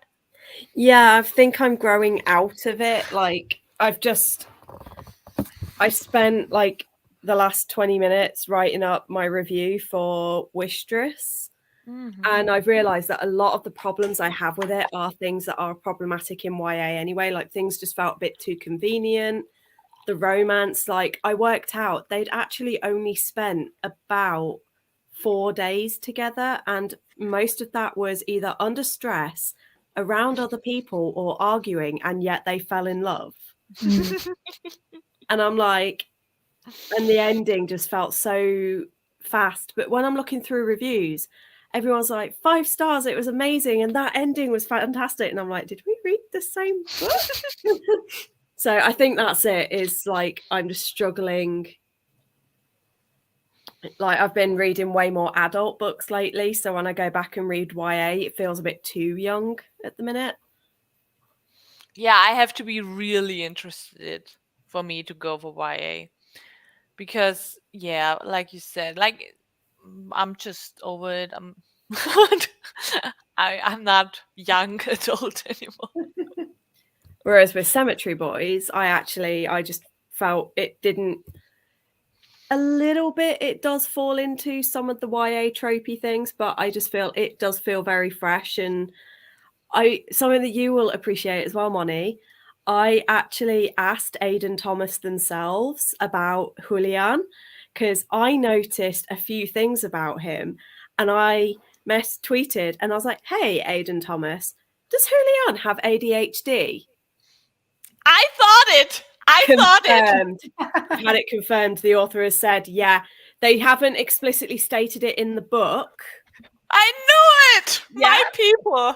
But what I loved about it is Sorry. Obviously you're not that far in at the moment, but with Julian, I like how they show the true ADHD, like that spontaneity means, sometimes losing your cool and losing your temper and saying things you don't mean, and also shows the better side of it, like the protective side, and they will do anything for the people they love and things. But yeah, it was just, I wanted to let you know that actually I've completely forgotten until as I was talking then, but I actually asked Aidan themselves and they have confirmed that yes, Julian does have ADHD, but they haven't like explicitly stated it in the book. But they were like, yes, I'm so glad someone figured it out. And I was like, yes. You solved my neurodivergent riddle. Yes. Yeah, I just wanted to put that one out. I read about 20 pages and there's one thing already. I think I need to reread the blurb for Daughter of the Moon Goddess, because I think I've forgotten like what, because it's like she meets the prince and then immediately gets accepted to do this thing, and I'm like, that seems a bit convenient. Like, do you know when you were talking about things happening a little bit too conveniently? It's like literally she meets this random guy, starts talking to him, finds out he's the prince, and then suddenly she's now in this competition to become his bride or something. My girl living the because dream. She asked, and I'm like, what? If she'd saved his life, then yeah, fair enough. But you had one conversation. But I can't remember why. Like, she hasn't actually said why she decided to do that. And I'm like, wait, what? She's supposed to be hiding from the royal family. Why is she throwing herself in? So I think I need to reread the blurb and remind myself of why these things are happening. Obviously, I read 20 pages of that. I read 2 more chapters of the romance that I'm still really enjoying. And then I just spent the rest of that writing my review and stroking the cat and eating cake. I like that. Like books, cake, and cat. That's just like the perfect evening, isn't it? I'm not really a fan of cake generally, but I love I love gatto because it's mostly mousse with a tiny bit of cake inside. Yep. And that's what I love about it. I don't know what a gâteau is. So it's do you know what? It's easier if I just take you into the kitchen and show you what one is. Oh, road trip. Is it like with cream? House tour. So it's chocolate sponge cake. Mm-hmm. And then do you know what mousse is at all? Like sort of chocolate mousse. It's like whipped cream. Whipped cream, chocolate whipped cream, yeah. And then it's all layered, and then you get sprinkles on top. Like a Black Forest cake would be a gâteau. Yes, like Black Forest cake, but just pure chocolate. So, and you can see it's got sprinkles. Yeah. And yeah, so the box probably shows it better than I can. I had a couple of, because I was like, oh no, it has to be eaten within 24 hours. How will I ever do that? Oh no, what a hardship. No.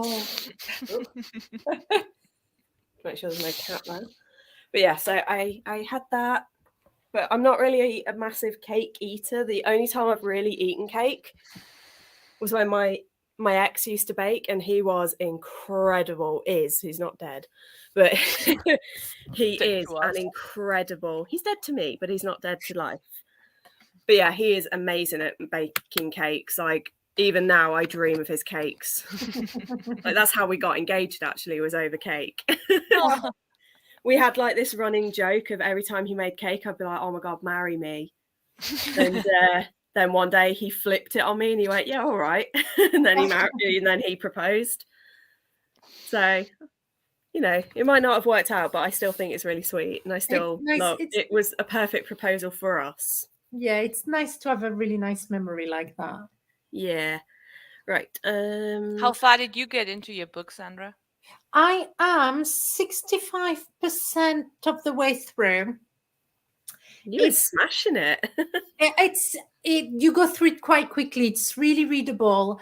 It's really intriguing. The parts that are in the past, so when she was 17, there is something happening that I can't work out. Now, at first I was like, am I reading it wrong? Is it me, my comprehension? But she's with that man and she loses time. And it's really bizarre. So at some point she goes to find him. She's walking along a path in the forest, and then there was a jump and the door closes behind her and he's letting her in. And it's like, I was like, did I kind of tap my iPad twice and miss the page or something? But I wasn't. And obviously it's done on purpose. There is something happening there. And it's really intriguing. I have no idea whether it's actually maybe supposed to be more supernatural than thrillery, or again, is she not remembering it right? I'm not quite sure, because she's a very troubled young lady, you know, like in the present timeline, who's really kind of going through difficult stuff. So and that's why I was saying, you know, she's an unreliable narrator. And I said, could it be as well that maybe she's misremembering things? So yeah, I'm absolutely flying through it. It's very, very readable. I do hope that it carries on like this and it's got a good ending, because so far the build-up has been really, really great, really atmospheric, quite creepy. You really don't know where it's going. There's a lot that you're wondering about. So I hope, because I'm going to finish it tonight now, the way I'm going, I hope the ending kind of lives up to what the author's been building up. I think it's a very good point about this. Like, is it my reading comprehension or is it this book? Because Yes. last year, one of my favorite books of the year was The Ruthless Ruthless Guide to Wizardry, the Lady's Ruthless Guide to Wizardry, which is like yeah. which is like set in a fantasy Victorian, I want to say. So it has like these Victorian words that I don't know, and it has these fantasy words that obviously are like in the universe. So like every second word, I'm like, should I know this? Did I forget English? What's happening? It's the only But, problem like, with historical books as well. You have to. I was reading one the other day, and it was like I removed my something, and I was like, "What?" And I had to look up what it was, and it was like the part of the dress that where the corset laces. It's the little part that slots in, and I didn't know that had a specific name, and I was like, "Oh, okay." it's also in Mansfield Park. There was I don't know how people lived their life in England at this time. So when they were kept talking about like, oh, she's not come out yet, I'm like, excuse me, ma'am? She did what? What did she do? Maybe I should do a video on Victorian etiquette 101 for like non-English speakers to give you a bit of a crash course. Jane Austen. How to understand what's going on in any historical novel. Actually, Bernadette Banner is a really good YouTuber for that kind of thing. She mostly focuses on clothing. I really like her too. Yeah, yes. She mainly does clothing, but you learn so much and she knows so much. Like, it's quite scary how much one person can know.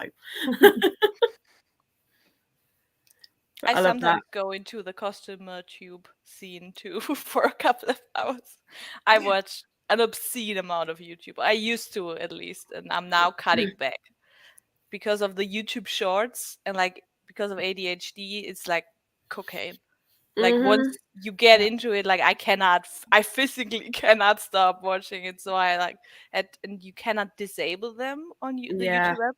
So I didn't mind watching 8-hour YouTube a day. I really didn't.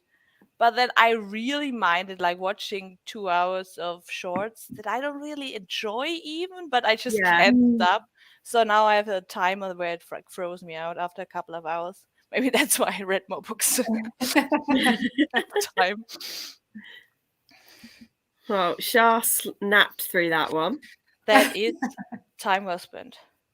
Yeah, like rest is. I'm reading a book at the moment that's called Wa, The Balance of Life, and it looks at like the Japanese. It's like got 4 pillars that it looks at. So it's like nourish, rest, socialize, and move. And it takes you through these 4 like philosophies of Japanese living.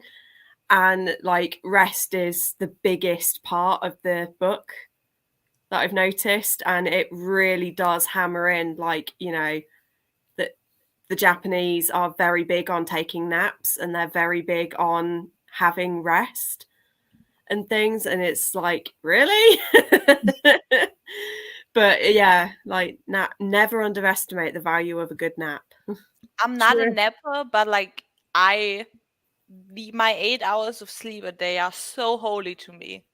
I really nothing come between it because I really, really need it. I'm not a person that can go with like 6 or 4 hours for a longer span of time. So I'm really starting losing faculties. I really need my 8 hours. I have to get 8 or 9 hours sleep. Like I have to get a minimum of like 8 hours, otherwise I do not function. But even with that, I often fall asleep. Like I have a very, like, I don't need medication or anything like that, but I have a very mild form of narcolepsy. But it only hits me when I'm like, I'll be sat, say, playing a video game. And they think it's linked to the ADHD because I'm so focused on the video game without the listening and the watching and everything and all the movement. I can be sat there wide awake and then 2 minutes later you walk in the room and I'm sound asleep. And it happens when I watch TV as well. I will just fall asleep and I won't even be tired, but that's it. I'm out cold and I'll sleep for like an hour.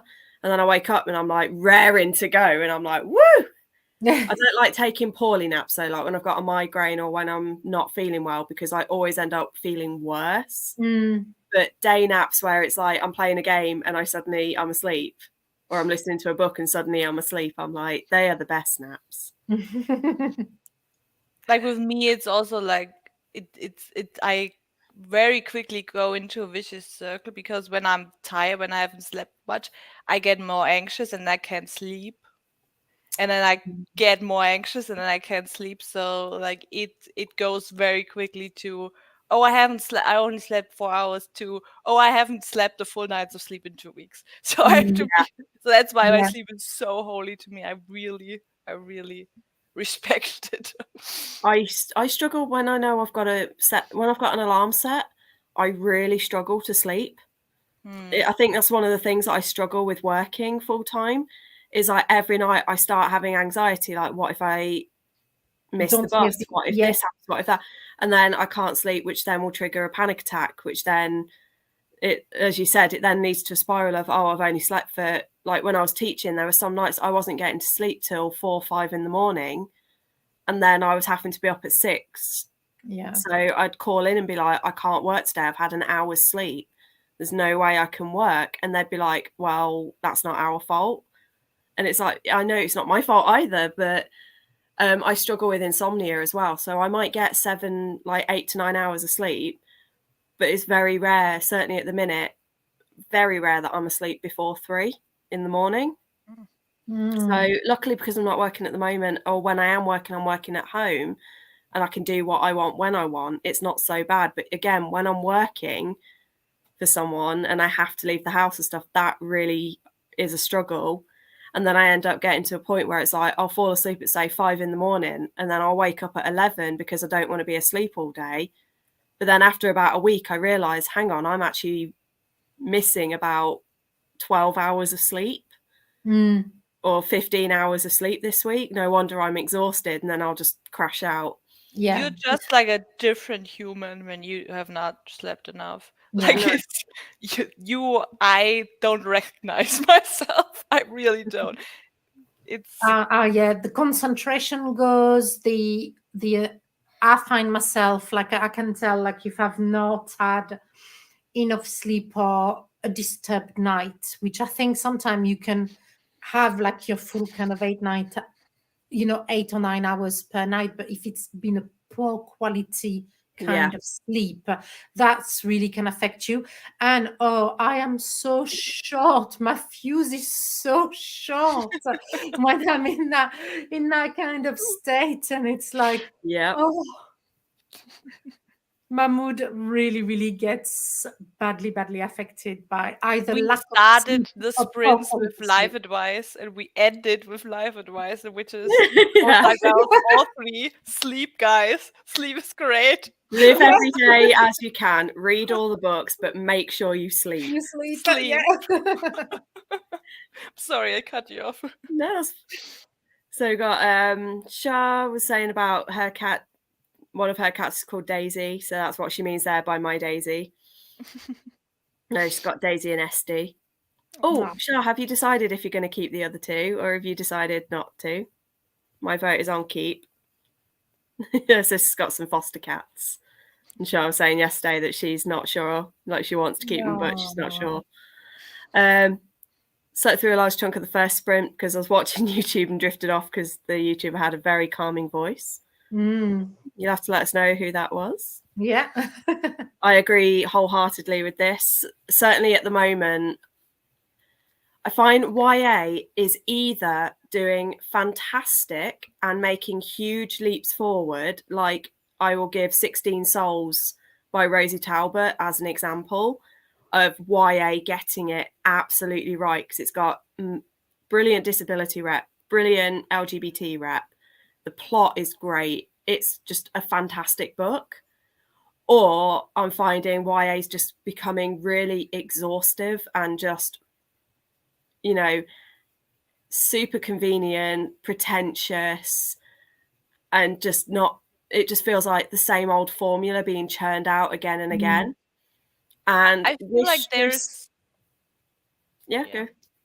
I feel like there's like a true value of when you are a teenager and you really want to have these stories where like the characters are badass and doing great things. Yeah. And, like a lot of times when you read it as an adult, you're like, it's a 17-year-old. They don't know what's up. Yeah.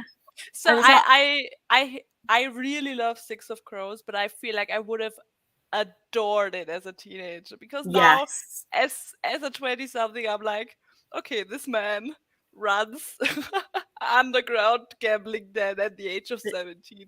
He wouldn't. He's not Yeah. acting 17.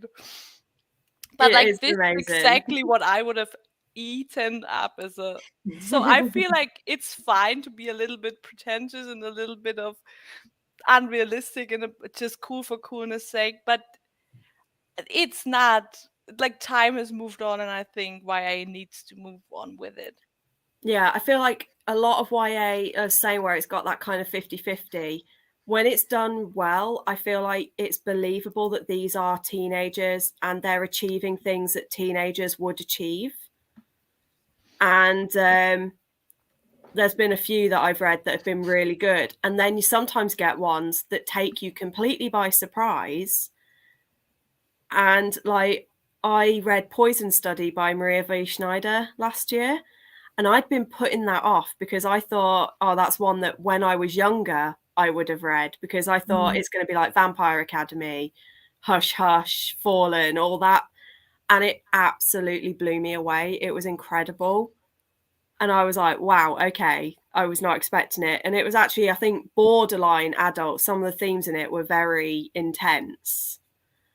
But yeah, I think YA authors need to actually talk to teenagers before they write YA sometimes as well, because it's like, this is clearly a woman in her 50s trying to write a 17-year-old perspective and hasn't got kids or hasn't been around kids in a very long time. Because sometimes it's just not right. Like, yeah. But like you said, like with Six of Crows, the characters are so good. And the story is so good that I think you can overlook that kind of like, yeah, you wouldn't really be in charge of a gang. You wouldn't really be this and that. But I'm letting myself believe it because the rest of the story is so good and their character development is so good. Have you read it, Sandra? I haven't. No, I've heard about it a lot, but I read very little YA. But I feel like I'm probably much older than most people here, so I think I've probably kind of gone. But although I suppose sometimes YA can be read at any age, I suppose. But by the time I got back into reading, like really proper reading, I'd probably kind of like missed the. I don't know, maybe not something that I knew very well or was attracted to. That's fair. I would say with Poison Study, I would say give that a go because that was entirely my thing. I thought as a 30, how old am I now? 2. I forgot. I was 31 day before yesterday. Me, as a 31-year-old, I was like, this is something that I would have preferred 10 years ago, but actually it really did. It read much older than it is. Yeah. But like with Six of Crows, I DNF'd the original trilogy, the Shadow and Bone. Yeah, I didn't even touch I didn't that. enjoy it. The first book annoyed me. It was very, very YA tropey, awful. So it's like the author in the same universe made the trilogy first and then the duology of Six and Crows. Yeah, and now it's got the Rule of Wolves and King of Scars series, which I think if you don't want to read the book, they made it into a Netflix show, which is surprisingly very good. I thought the show was fantastic. I really liked it. I actually think it's the best book to TV adaptation I've ever seen. Second for me, because I would die for. That was also good. I would die for Good Omens. I think Good Omens is the best. Good Omens, yeah. I haven't read the book, and unfortunately, I don't think I get on with Neil Gaiman. I read the book afterwards, and I was underwhelmed. But the show's just so. The show's great, isn't it? It's nice. I love Martin. No, not Martin. Yeah, it's Martin Sheen, isn't it? Yeah. No. Yeah, Yeah, I love both him and David Tennant, and I thought their character, and I really wanted to enjoy the show. Maybe I need to watch it again because I think maybe I wasn't in the right place. But it's like Sandman. I started that, and I just didn't. It was. I wanted to love it, but I just couldn't get into Sometimes it's not happening. But yeah, talking about Netflix, has any of you read or seen School of Good and Evil? I want to see it because I saw that it has Kit from Shadow and Bone in it, the guy that plays Jasper, and he is enough. Just seeing his face was enough to make me want to watch it. But I have heard quite a lot of criticism. I didn't read the books, but my sister did, and she. Oh yes, absolutely, happened to me always. And and she was like, "Oh, I watched the Netflix movie. You want to watch it again with me because I want to see your reaction." And when I tell you, I screamed because the fashion, and this Good is or like bad? Amazingly, and bad, and good, and good. It's bad, and so bad it's good. It's very. So bad it's good. So it's a cosplayer's dream. I'm a cosplayer. I don't really do real life things, but it's just so much. Like a lot of. I just love crazy fashion, and like I really like this sort of tweed aesthetic in shows. I really like. And so, like, they are serving looks. They have like a lot of princess gowns, but they also have like a sort of like haute couture punk thing going on at one point. And then it's like Billie Eilish. You should see me in the crowd where she walks in with like a punk gown. I'm like, get it, yes. And like this is exactly what I mean with like sometimes YA needs to be trash. Like sometimes, yeah. Like sometimes it doesn't need to be good. Sometimes it just needs to be yes. Wait a minute. YA fantasy, I'm still like, I will pick it up. I still get excited for some of it. I will admit, I have massively, completely gone off YA contemporary. Last year, I think I read about 7 or 8 YA contemporaries, and they were all the same sort of whining and crying over boys and betraying each other. And I hate to say it, but I also got a little bit bored of every time it was an LGBT thing, it became all about how gays are treated badly historically. Gay suffering, yeah. Or like whenever it was a book about like there was a black character, race was always brought up, and it's like I don't mind reading about that. Like I read The Hate You Give last year, and that was that's great, incredible. But when you're reading a book about, you know, a group of girls who are just talking about what university they want to go to, I didn't understand why it then had to become a story about racism necessarily. I can't speak on the racism thing, but like the queer thing, that really bugs me also. I just felt like obviously is it a necessary conversation in this particular story? Could it have maybe been done a different way?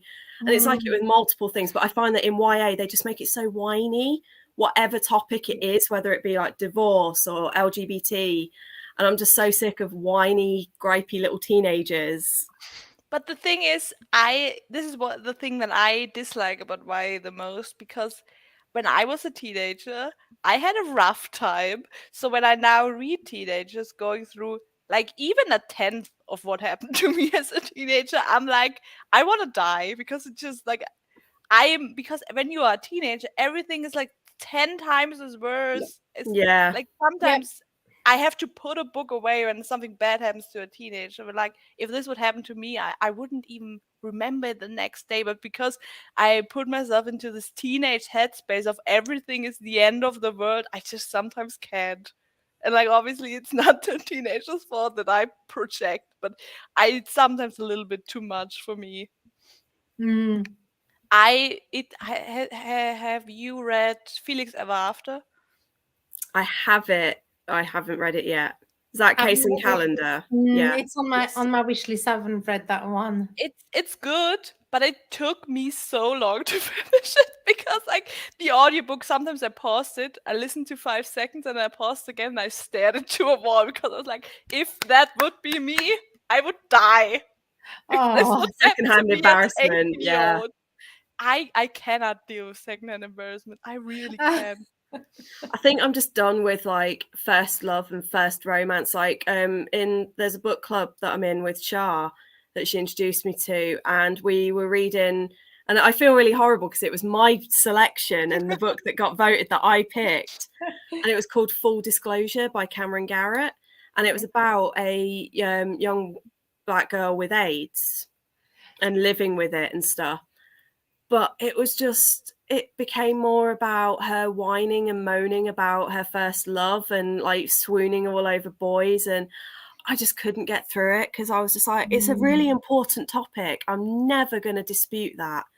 Never in a million years. And it's the same where I was saying earlier about with race. I'm never going to say that it's not something that should be talked about. But just when it just became her bitching and whining that she can't have sex because she has AIDS. And I just got to the point, I was like, I'm 150 pages in, and every single thing they've tried to do to like say to her to make things better, or like that you can do it, you just have to do it. And she was just like, oh, but I don't want to. Oh, but that means doing it. And it's like, but also it's like that first falling in love where it's awkward and all of that. I think I'm at the point now, I would rather read stories about, you know, two adults who have been through some heartbreak, and they're helping each other heal. And like, I've discovered that re-empowerment has become a massive thing that I love reading. Like the Plated Prisoner series by Raven Kennedy, absolutely love, because it is her regaining her power after a lot of trauma. And him, like, even when she says to him at one point, well, what if I want to go with another man and not be with you anymore? And he's like, you can do it, but I will still be there protecting you. And it's just like, get yourself a fictional man, you guys. Yeah. These books are resetting my standards. Why am I single? So that's why it's kind of like, you know, I don't want to be reading about 16-year-olds who think they're in love when they don't know anything yet. And you're like, oh, sweet summer child. Yeah. It's so mean. It's so mean, but I'm the same way, because if someone would have told me that when I was 17 and would have told me, like, you don't know nothing, I would be like, how dare you? But now I'm the same. Like, I see at 17, I'd have been like, yeah, I know, I'm still going to do it. Yeah. But no, it's just like when they're like, oh, I love him. And I'm like, oh, like, but no, I think YA is just a bit sickly sweet these days. We are just over it. I think We're it was jaded. always sickly sweet, but we just changed. We're too jaded now. But we've seen some things. We've been through the things. Your pain means nothing to me. The shit we've been through. Oh yeah.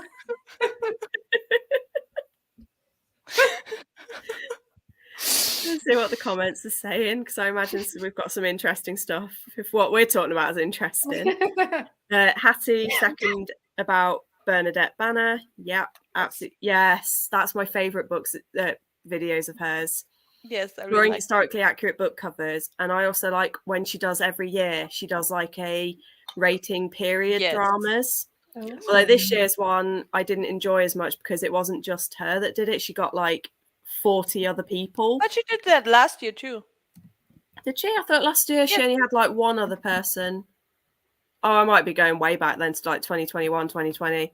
I don't remember. I preferred it when it was just her doing it, to be honest. No, I like that. I think it's because the video ended up being like an hour and a half long, and I just don't have that attention span anymore. What's that? Oh yeah. Yeah, this is a crazy lady who works full time, then decided to take a job on at a pub, and then does freelance stuff. I couldn't. It's like, you crazy woman. But then again, she's 27.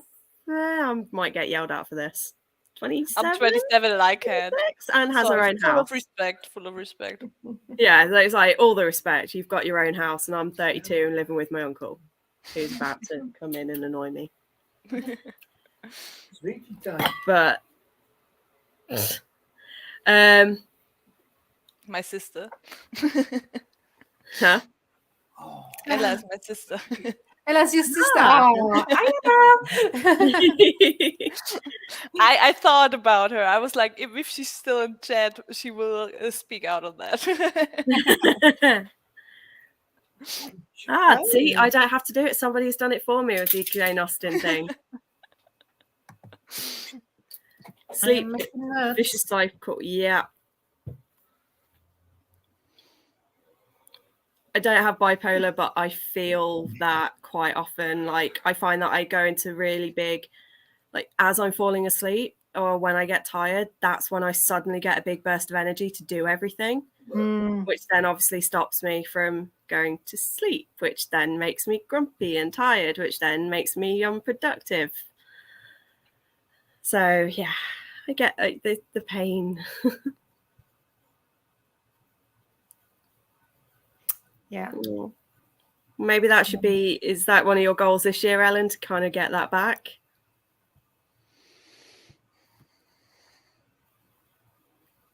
Ask a mortician. Yeah, I've heard about. Yes. Has she written like a couple of books as well, where she kind of like? Oh, am I thinking about? She's in my recommended a lot, but I don't think I've watched a lot of her. Oh no, yeah, I have seen her. Yeah, I think I used to watch her videos a couple of years ago. Sometimes you move on. It happens. I refuse to read. You might hear my uncle in the background, by the way. Yes, because he's noisy. I refuse to read Six Crows as a teenager. I had 10 years to Yes. To be fair, they do come across a lot older, yeah. Yes. Like, I think that is right.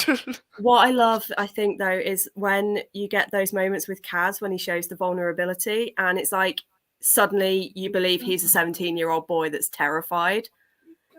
But it's like, I think that show has got some of the best casting ever. Like Freddie as Kaz was, the only thing I didn't like was the voice. The voice was wrong. His voice was too boyish. Because Kaz is meant to have like a gruff damage, because his vocal cords are damaged. Because we all imagined him as a full-grown man, because we think of him as a 70-year-old. That's like, wait, this is his kid. Fault. Who is this? But he's a child. Yes. Well, I think the actor's like 24, 25, something. But yeah, no.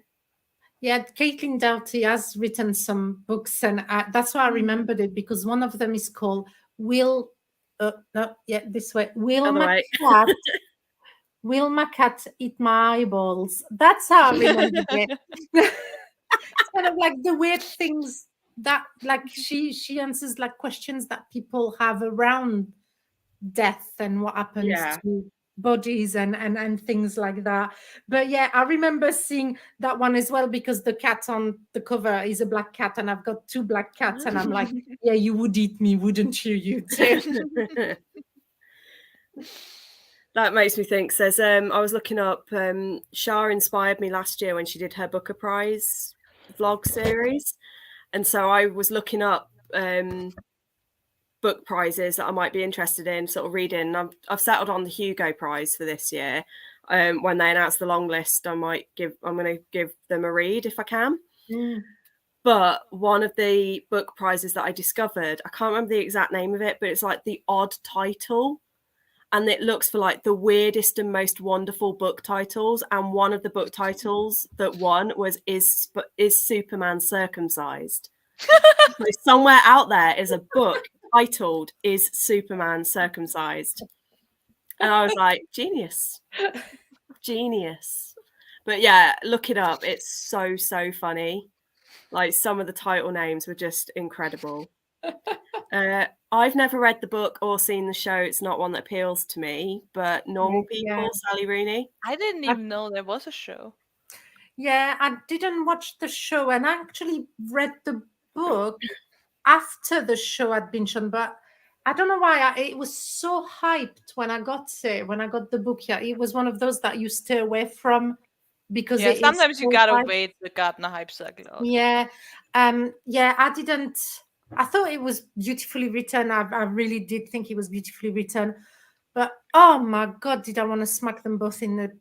I think that's the whole point, isn't it? He's supposed to hate them or something. Yeah. But I know Shah and Shannon from 155 Books, I know that they both absolutely love that book. Like Shannon's got like 12 copies of it or something now. Yeah, She I absolutely. found them very, very tedious. But maybe I'm too old. This is one that I need to get to. Sorry. Sorry? I'm just seeing one of Shah's comment coming up later on, and I'm saying sorry.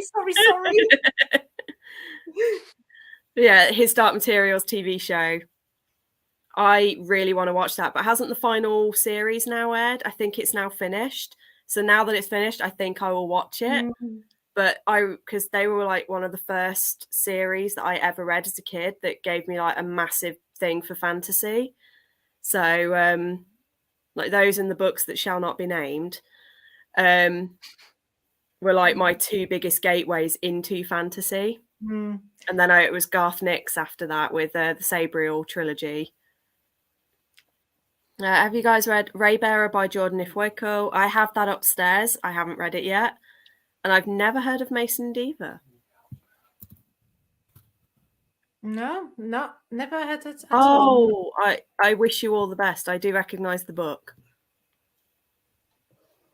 I recognise the cover, even if I don't recognise the author name.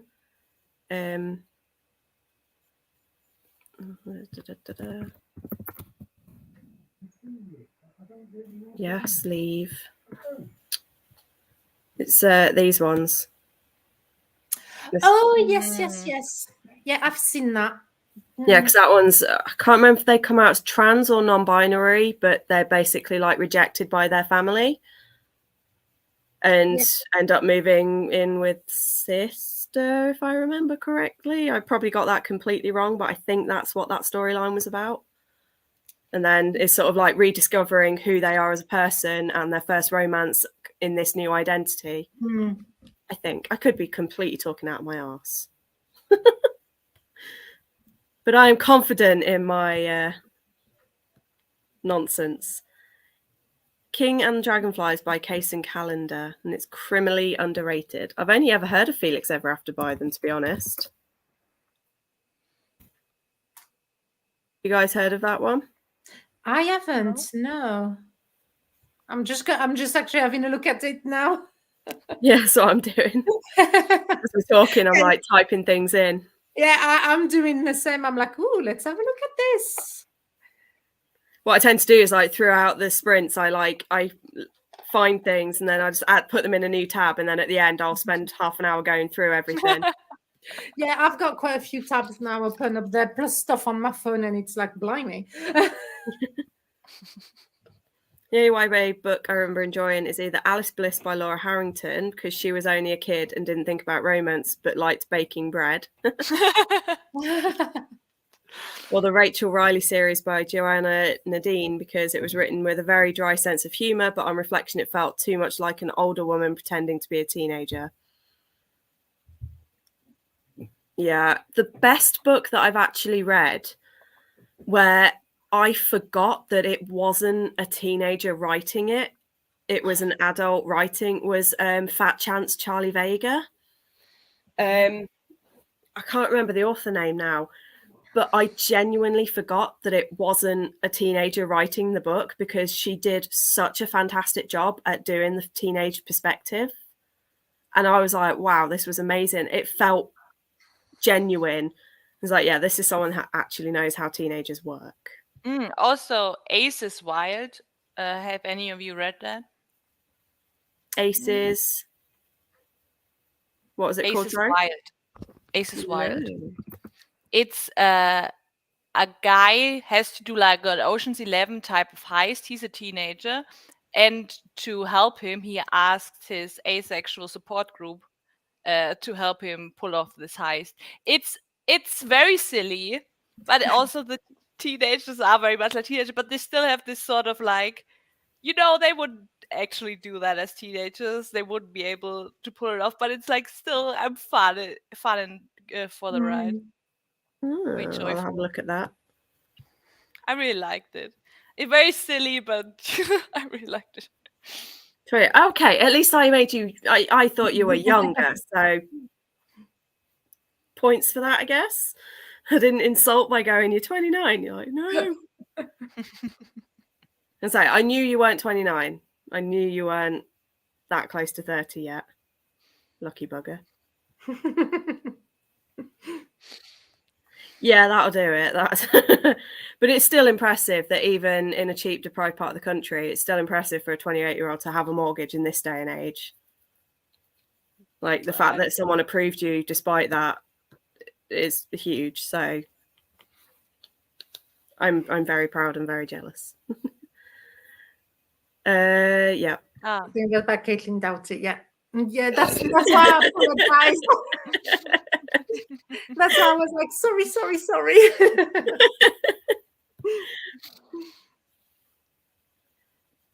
I did I read the Women's Prize shortlist as well last year. And I like you, Ellen, I really, like I said, I only did the shortlist, but it was all 4 or 5 stars. I had a thoroughly good time reading through that last year. I think like I've got a few books upstairs, and on my video that I was talking about earlier with the books that I don't want to read, a couple of the books that show up on there are very like women's fiction, like When Women Were Dragons. I've got that and things, and it's kind of like, I think I struggle to want to read those kind of books because they're so heavy on the idea of female empowerment and feminism and things like that. And I'm so used to seeing like the toxic side of feminism that it puts me off wanting to read books that feature that as a theme. But I read Once and Future Witches by Alex E. Harrow, and that has a lot of those themes in because it deals with like the suffragettes and witches and all of that. And I thought it was incredible. I think I've got that on Kindle, yeah. I thought it was a spectacular book. A lot of people don't like it, but I thought it was incredible. Okay. And I think it's quite a nice book that almost branches into dark academia as well. It's kind of like a blend of history, fantasy, and dark academia because it does deal with like linguistics a little bit. Yeah.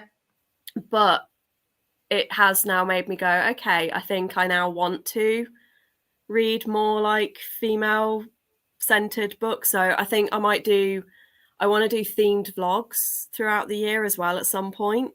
And I think one of them is going to be like, there's one that I'm doing where it's going to be reading. I've gone through loads of people's best books of the year and picked out a few that I own. So I'm going to be reading those for one vlog, see what I think. Yeah. And then I think I'm going to do another one where it's like, I think we've got a Women's History Month coming up or something like that. Or there's like there's something to do with women and stuff for like a month coming up in the year. So for that month, I'm going to read as many sort of female empowerment books as I can. Yeah. And just sort of see what I think. Because maybe I've changed my mind. Maybe I've finally matured and I'm ready for more than. Have you read Her Majesty's Royal Coven?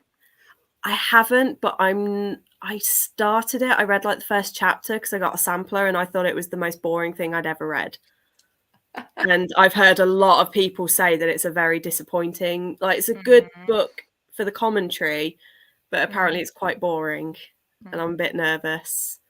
Because I really love one of my favorite podcasts is Worst Bestseller, where they read bad bestseller books.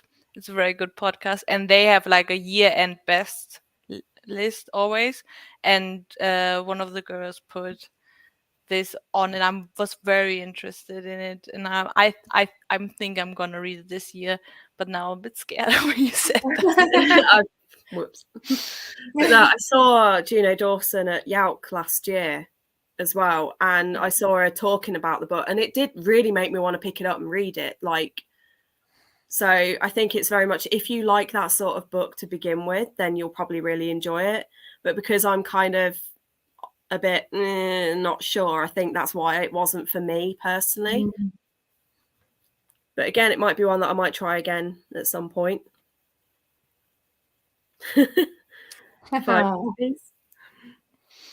That's like Lorena from Sunshine Lorena. She's got so many copies of The Alchemist by Paulo Coelho. Yes. so many copies of The Night Circus. Yeah, I didn't get on with that book, unfortunately. I love it. It was one Yeah. of my favorite books last year. Yeah. Yeah, it was one that I enjoyed, like when they were describing the different displays within the circus. But the No, actual no plot and the story, storyline I hated.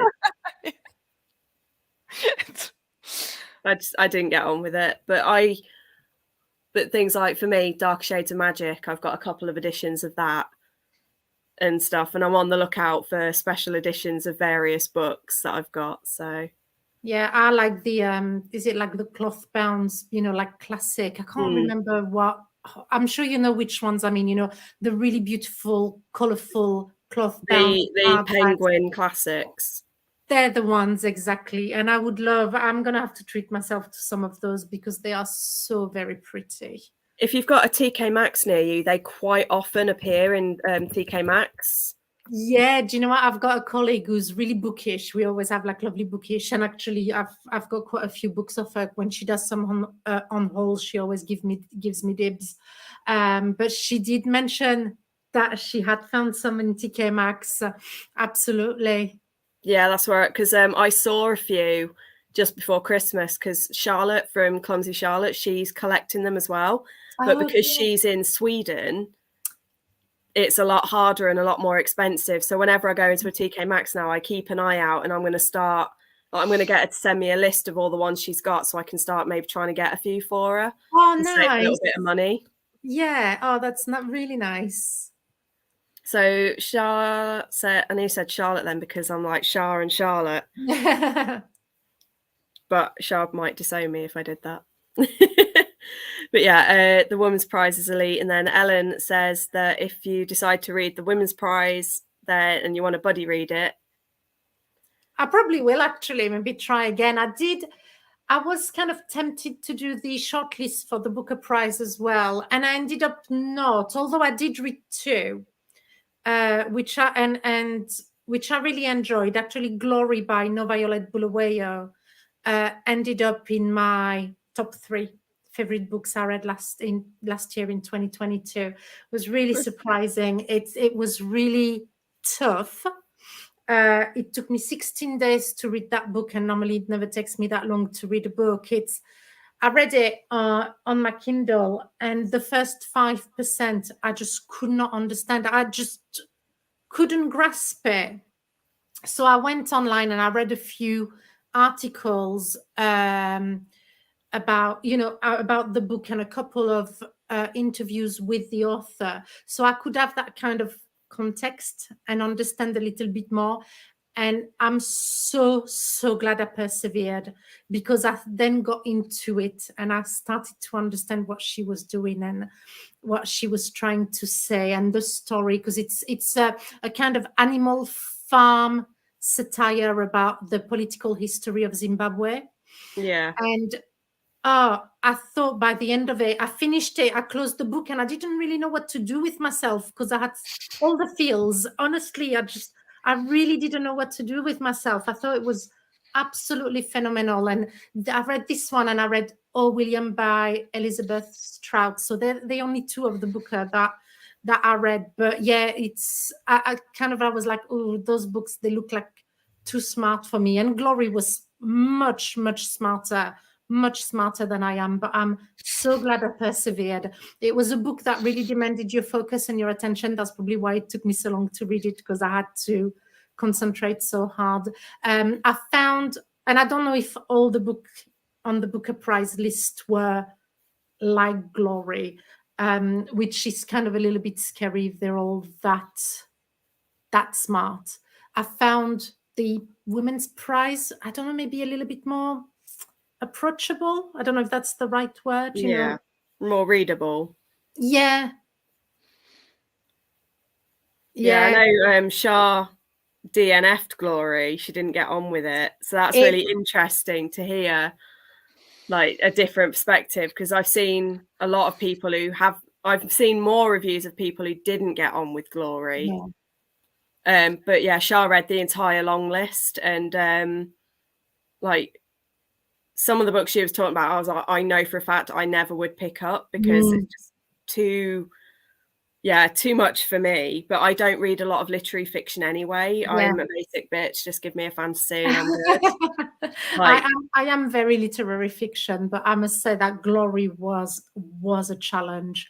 And I think if I hadn't kind of like went and read those articles, read those interviews with the author, I could very have easily thought, I don't get it, that is way too clever for me, or I'm way too dumb for it. Yeah. And I probably would have kind of left it. And I'm so glad I persevered, because I felt it was such a reward by the end of the book. It really was something else, something like I've never read before. Her style and everything, I have never read anything like it.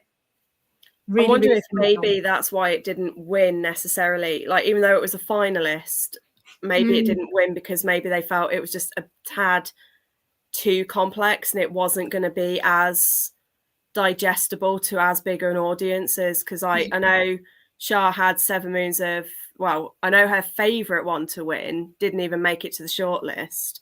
Right. That was Maps of Our Spectacular Bodies. Oh, I've got that on my wish list. Yeah. Yes, I've got it on order from Waterstones. Hasn't turned up yet. But I'll just let her speak for herself. Yeah. But yeah, I know that she had a great, like with 7 Moons of Mali Almeida. From what Shah was saying, I can see why it won. Yeah. Because it introduced a new culture, it introduced new ideas, but in a very readable and very approachable way. I mean, I might try and make my way to those this year. I mentioned earlier on I'm working in a academic library, and our library now uses Libby, and we have. Which was like, as soon as I was introduced to it, I was like, oh my God, what have they done? As if I don't have enough books to read already. But we are creating some lists. So we have, and one of the list we created on our Libby is the Booker Prize. So all of them are there. And I've tagged them all as wanting to read them. So hopefully at some point this year, obviously with a little bit of a delay, I'll make my way through those. Yeah, I with Libby, my library doesn't use them. They use a different one, and it's trash. What do they use? Because, sorry, Moni, what do they use, Kirsty? Because my city and county libraries use BorrowBox, which is that's who I use, and it's trash. Yeah, it's not quite the best. And my university that I work for, because an academic library, we've very recently started using Libby. It's great. Loads of stuff on there. Yeah. I'm hoping that eventually I'll get Libby or move somewhere that has it. Yeah, it's really such a gamble because like only very big libraries in Germany have it. And even though, so I moved, so I have still from the other city, and it has like barely any books on it. Like, okay, of course, like 500 books is not nothing, but it's if you have a specific taste, like when it's 500 books compared to the billions of books that are published in the world. Like, they also have like a German version of it, and there's obviously a way bigger array of books, but a lot of books that I'm interested, I know because of BookTube, and I watch only English BookTube, so it would be nice to have a little bit more access to English books. Yeah, I found the BorrowBox choice. I don't know. I bet it's different between libraries as well. I find the choice not the best sometimes. I don't find the choice the best. They're terrible for new releases on there. Like Libby tend to get new releases immediately, whereas BorrowBox doesn't. And then I find that when there is a book that I'm interested in, I went through my entire Goodreads want to read list, and I've got I've narrowed it down now, but I had about 300 books on there. I typed every single one into BorrowBox, and only about 7 were like on there. And of those 7, like only 1 was available, but it was available 6 months. They all had a waiting time of like 8, 9, 10 months. And I'm like, I don't want to wait 10 months for a book. To So be fair, I've not had the best experience so far. I have borrowed tomorrow and tomorrow from my library, from BorrowBox. So that's from my county library. And when I first reserved it, which was actually end of November, I think, it said it wasn't going to be available until April. But as people read them faster, because you get the books for 21 days, but if people read them faster and return them faster, I ended up getting it at the beginning of this month of January. Oh, wow. Yeah, that's how it's happened. Well, to I've me just too. looked. They've got tomorrow and tomorrow and tomorrow. It's currently on loan. Anyone want to take a bet on when it's available? August. I say July. November. Oh dear Lord. 15th of November 2023 is when it says it will be available. So Right. Forget it. maybe not. I give up all hope. The Inheritance games I put on hold and I'm still waiting. I've had it on reserve for 6 months now and I'm still waiting for it. So it's like, it's fine if you don't mind waiting, but it's just a bit frustrating. Yeah. Ellen, read Glory. Like I said, it's not the easiest of book to get into, but I think it's very, very rewarding if you persevere. Oh, I loved it. I was thinking, like, I just saw Shah was saying about the women's prize. You were saying about the women's prize. Ellen, was it Ellen that said about the women's prize as well? Or was it Beth? Someone. Yeah, Ellen. Yeah, I think it was. I'm wondering if maybe we should do like set up a little Instagram or WhatsApp group for the women's prize, and then because I'm not sure yet whether or not to read it, I might just read 1 or 2 books, but we could do like a couple of live shows or something and just discuss the books that are on the prize list. That'd be lovely. So, but I don't. When does that get announced? Do you know? Oh gosh, I can't remember from last year when they got announced. I want to say it was May, June, but I might be completely wrong. I don't know if you remember, Ellen, at all when it was. I want to say May, June. I'm also looking at because I've got the Hugo Awards, which is sci-fi fantasy, which I would quite like to do because that's my sort of genre anyway. But then to try and broaden my reading, and this year I really want to focus on reading more, like diversely. But there's the Lambda and the Polari prizes, which are both LGBT prizes. And Lambda announces their long list in February, March, and does their awards in June. And then Polari announces around about July and then does the awards in September. Right. So I'm like, that's quite nice because they're spaced out enough that I might be able to actually read the book. So I'm like, if the women's prize kind of falls in between those, that would be great.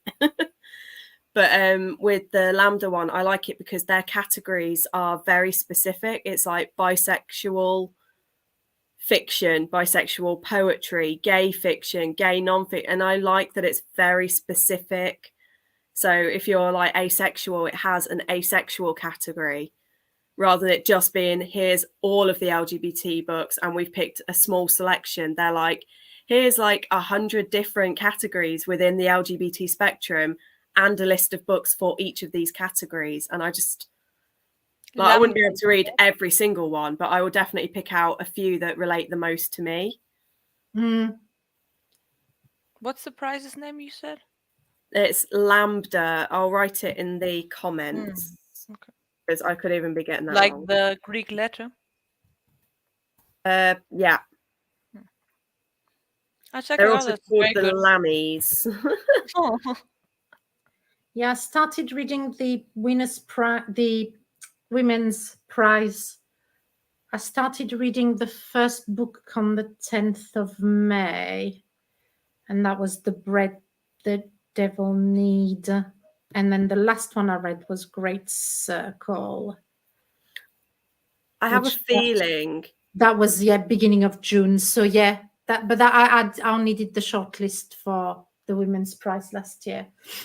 Yeah, just from what I've seen of it, the book that I was saying about that I got the ARC for from HarperCollins that I'm not talking about, but you guys know what book that was, or I can message in the group chat later.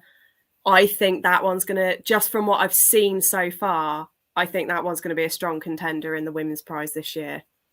Right. With it's about domestic violence across 3 generations of women and follows 3 different timelines of women surviving domestic violence. Just based off that, I've got a feeling that's going to be either on the long list or potentially on the short list, but I could be wrong. You never know. But I've got a feeling that one, and there's been quite a bit of hype around this book that I've seen in like a few places. So I'm like, I've got a feeling that one's going to do well. Shah says her library uses BorrowBox. I've never had Libby either, but I know friends that have got Libby, and Libby has like 20 times the amount of selection. I don't know how it is in Britain, but in Germany it really depends what selection has on the library because they buy it. Yeah. Yeah, you see So, yeah. So you can say like BorrowBox is always better than Libby or Oh, we lost money. Bye, money. Yeah, I agree. I think it really depends on the library. I've got a feeling that for BorrowBox, my library is just that little bit behind. So, for example, I read the, I'm Glad My Mum Died by Jeanette McCurdy. And I kept hearing about how good the audiobook was and couldn't find it on my library. I ended up reading it. And, I bought the book, but only now, 2 months after I've read it, my library now has the audiobook. So I think I don't think it's BorrowBox. I think it is my library that's just that little bit behind. I think, yeah, like you said, like you were saying, Moni, before, how rude that, you got ejected. That wasn't very nice. It was either you ejected yourself or I don't know what happened. It just was like, oops. And I'm like, oops, indeed. It's like, how rude that you got choked off. I promise I did nothing. I would say that. But suddenly I'm feeling a little bit better after seeing Helen's comments. Like, yeah, okay, we shouldn't moan.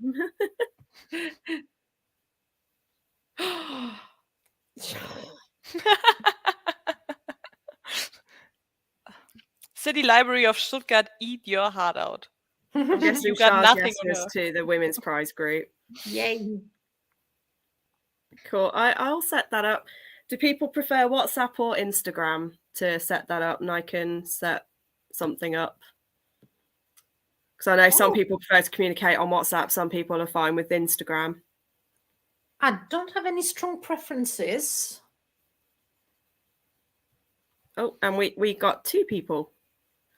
Yeah.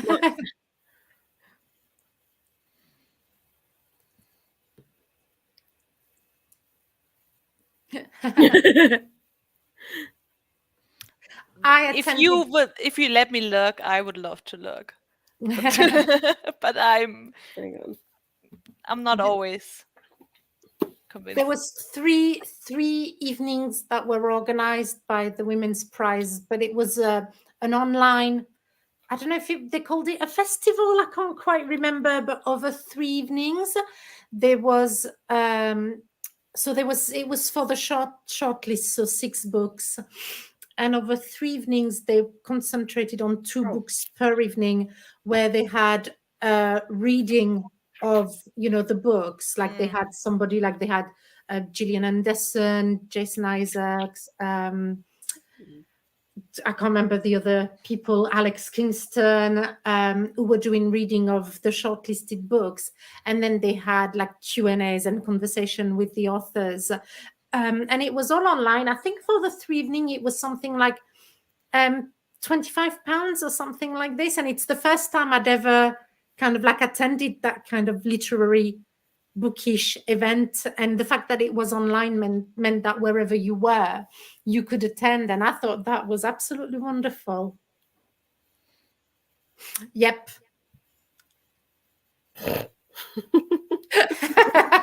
It's memorable. Does the link that I sent show up in the chat? Like, is that actually showing up on your screens? Yeah, it is, I think. Cool, because I know some, like when I'm a viewer of things and you post a link, it doesn't allow it. But I think if you're the host, it does. So yeah. Right, so I've made a note to myself. So I'll see what Shah prefers regarding, because all of you I've got on Instagram already. Whereas with Shah, I follow her on Instagram, but in terms of chats, I've only got her through WhatsApp. So I'll see what she prefers and then set it up. But we've got time, yeah. Yes. I say that. Bother but I know your Lily library. can't. I got Aces Wide like this.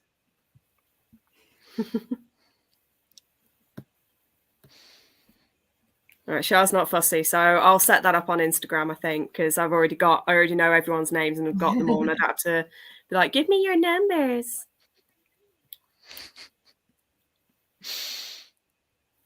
Just finished Myself When Young by Daphne du Maurier. Interesting read, but not really something I'd read again because it's made up of a lot of diary entries and that has a limited appeal.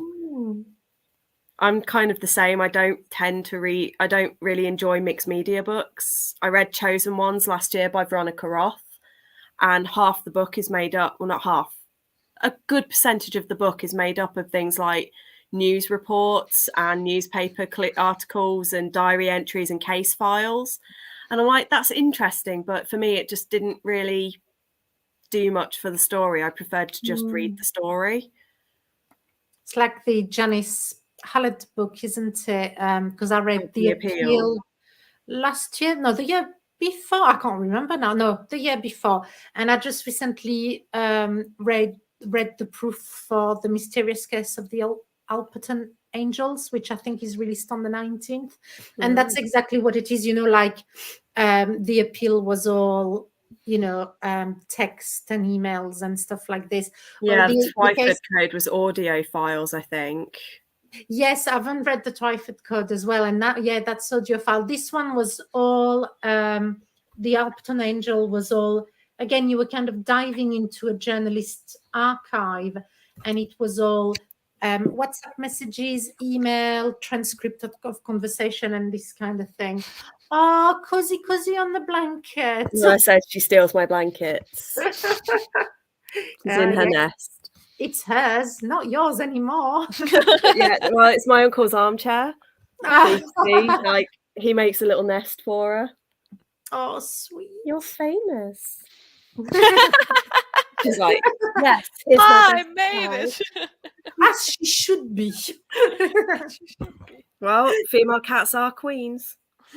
Well, that's their proper name, which I only found out a couple of years ago.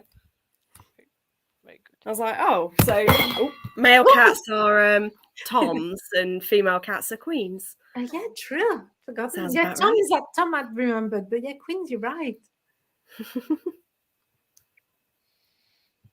Right. Wow. I think I was about to say we're at the end of the comments, and then one popped in. So there we go.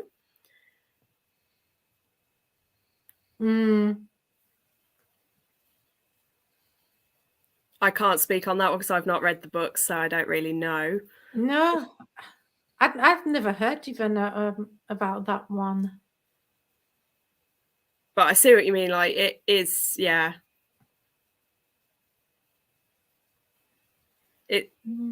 It's weird because it's like, even though I know it's someone's diary, so it's literally their thoughts on a page, I feel like it disconnects me from that person even more. I don't know why. I know a lot of people get a lot of deep meaning from reading diary entries. Like someone, I think Sylvia Plath, there was like a book that was released, it was all of her journal and diary entries or something. I read loads of people Dracula, love it, which I didn't know is also, what's it called, epistolary? Yeah. I really did like it. I quite like an epistolary novel, but I like it because obviously this is just like, if it's diary entry, it's like from the point of view of like one person and their thoughts and everything. What I like is, like, my favorite books in the French literature is The Dangerous Liaison. So it's different characters sending letters, and the whole book is told through those letters. So you get kind of like all the different interaction and the different thoughts and stuff like that. I really enjoy that. Yeah, I think it depends on what it is for me. Like the Psy Changeling series I was talking about, the Nalini Singh series that I was saying about, I quite like that there's like an online forum that occasionally and something will happen, and then the following chapter will start with like people talking about that thing on the SciNet, as it's called, like on the beacon, and it's got like an opinion piece and things. So it is quite interesting because it's her way of bringing in the outside perspective and what the everyday folk are feeling about things. And then it links, like quite often it will then show like one of the main characters who are like, have you read this? So, you know, you can imagine them sitting there with their Kindle open, like their phone open, reading those articles. Yeah. So I find that quite cool. But when it's the entire book, I really struggle. In Anne sin Filtros, between every chapter, because it's a modern retelling of Anne of Green Gables, both her and Gilbert are fan fiction writers. So after every chapter, it has a little thingy of their fan fiction, and it's relevant to the plot because what they're writing is a lot of times part of the plot. But I thought that was very fun too. Yeah, although TJ again, I Clean did didn't similar. understand much because it Yeah. needed very specific vocabulary that I didn't have. But the idea was good. TJ Clean did that with The Extraordinaries as well. The main character, Nick, who, if you want ADHD rep, please read The Extraordinaries. I would absolutely love. Is it a series? Don't do this to me. I'm sorry. Ah! It is. But even if you just read the first book, it can work as a first book on its own. Okay. Like, but for me, it had such good ADHD rep because TJ Clean himself has it. But it's the first time that I read it so rawly in a book. And even though it's YA, I was sat there crying at one point because I have never felt so seen and so understood.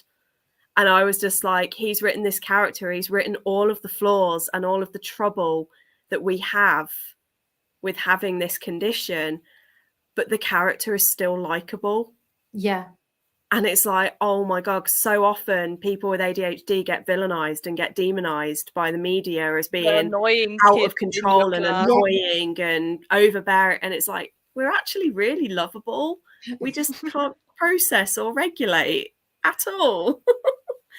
So yeah, I thought it was fantastic. But he does the same. Nick, the main character, is a fan fiction writer. So throughout the book, we get snippets of his fan fiction. And The Extraordinaires, you said? Yeah. But we get snippets of his fan fiction. But I like it because it links to the plot. Whereas like when Rainbow Rowell in Fangirl did similar, where she put extracts from fan fiction in, it took it away and I didn't enjoy that so much. But when it was done in The Extraordinaries, I thought it really added to the storyline, mostly because it was Nick's fantasies about said character that is in the book rather than, and it was pure smut. Like, it's not written pure smut, but like you can tell when he's thinking about it in his head, it's pure. It's like, oh, so good. I haven't read the second book yet, but yeah, it starts like one bit in particular that had me absolutely like crying with laughter. Starts, Nick's got a brand new phone. His dad's left the house. So he's like, awesome, I'm going to watch this porn video, as teenage boys do. And he's like, got the volume right up. And he's like, there's no sound coming out. And he's like turning the volume up as high as it'll go. And he's like, why isn't the sound playing? And then he realizes that it's connected via Bluetooth to his dad's car that's sitting directly outside with his dad inside it. And his dad rolls down the window and just turns the volume way up so that the entire street can hear this video playing. He's just like, I would get a new identity. Yeah. I would live. But that is the sort of thing that I, as someone with ADHD, because Nick and that, I'm like, oh my God, these are the sorts of things that I would slip up on. Like, you know, not realizing that I'm connected to the car Bluetooth and listening to something that I shouldn't be listening.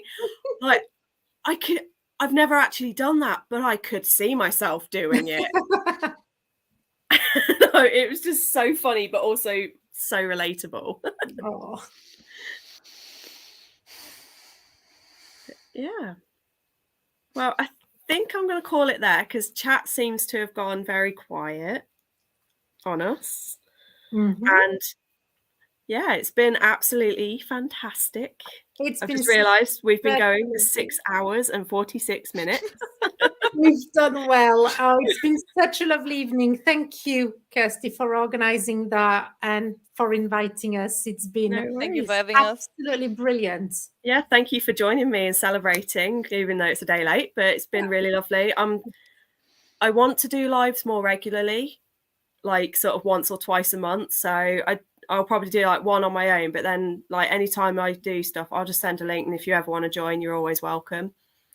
Yep. Like you so it's much. always an open invite. And if you guys have got any sort of YouTubes or social media that you want me to link, send it over and I'll add it into the description. I'm too sensitive. I can't have it. But No worries. Just if there is ever anything, if you ever want me to link anything, let me know and I'll add it in. Thank you. It was such a lovely time. You're welcome, Ella. Thank you for joining. Thank you, Ella. Thank you, Beth. Thank you, Beth. Hope you got some reading done, enjoyed. All right. Well, I think, don't know about you guys, but I'm knackered.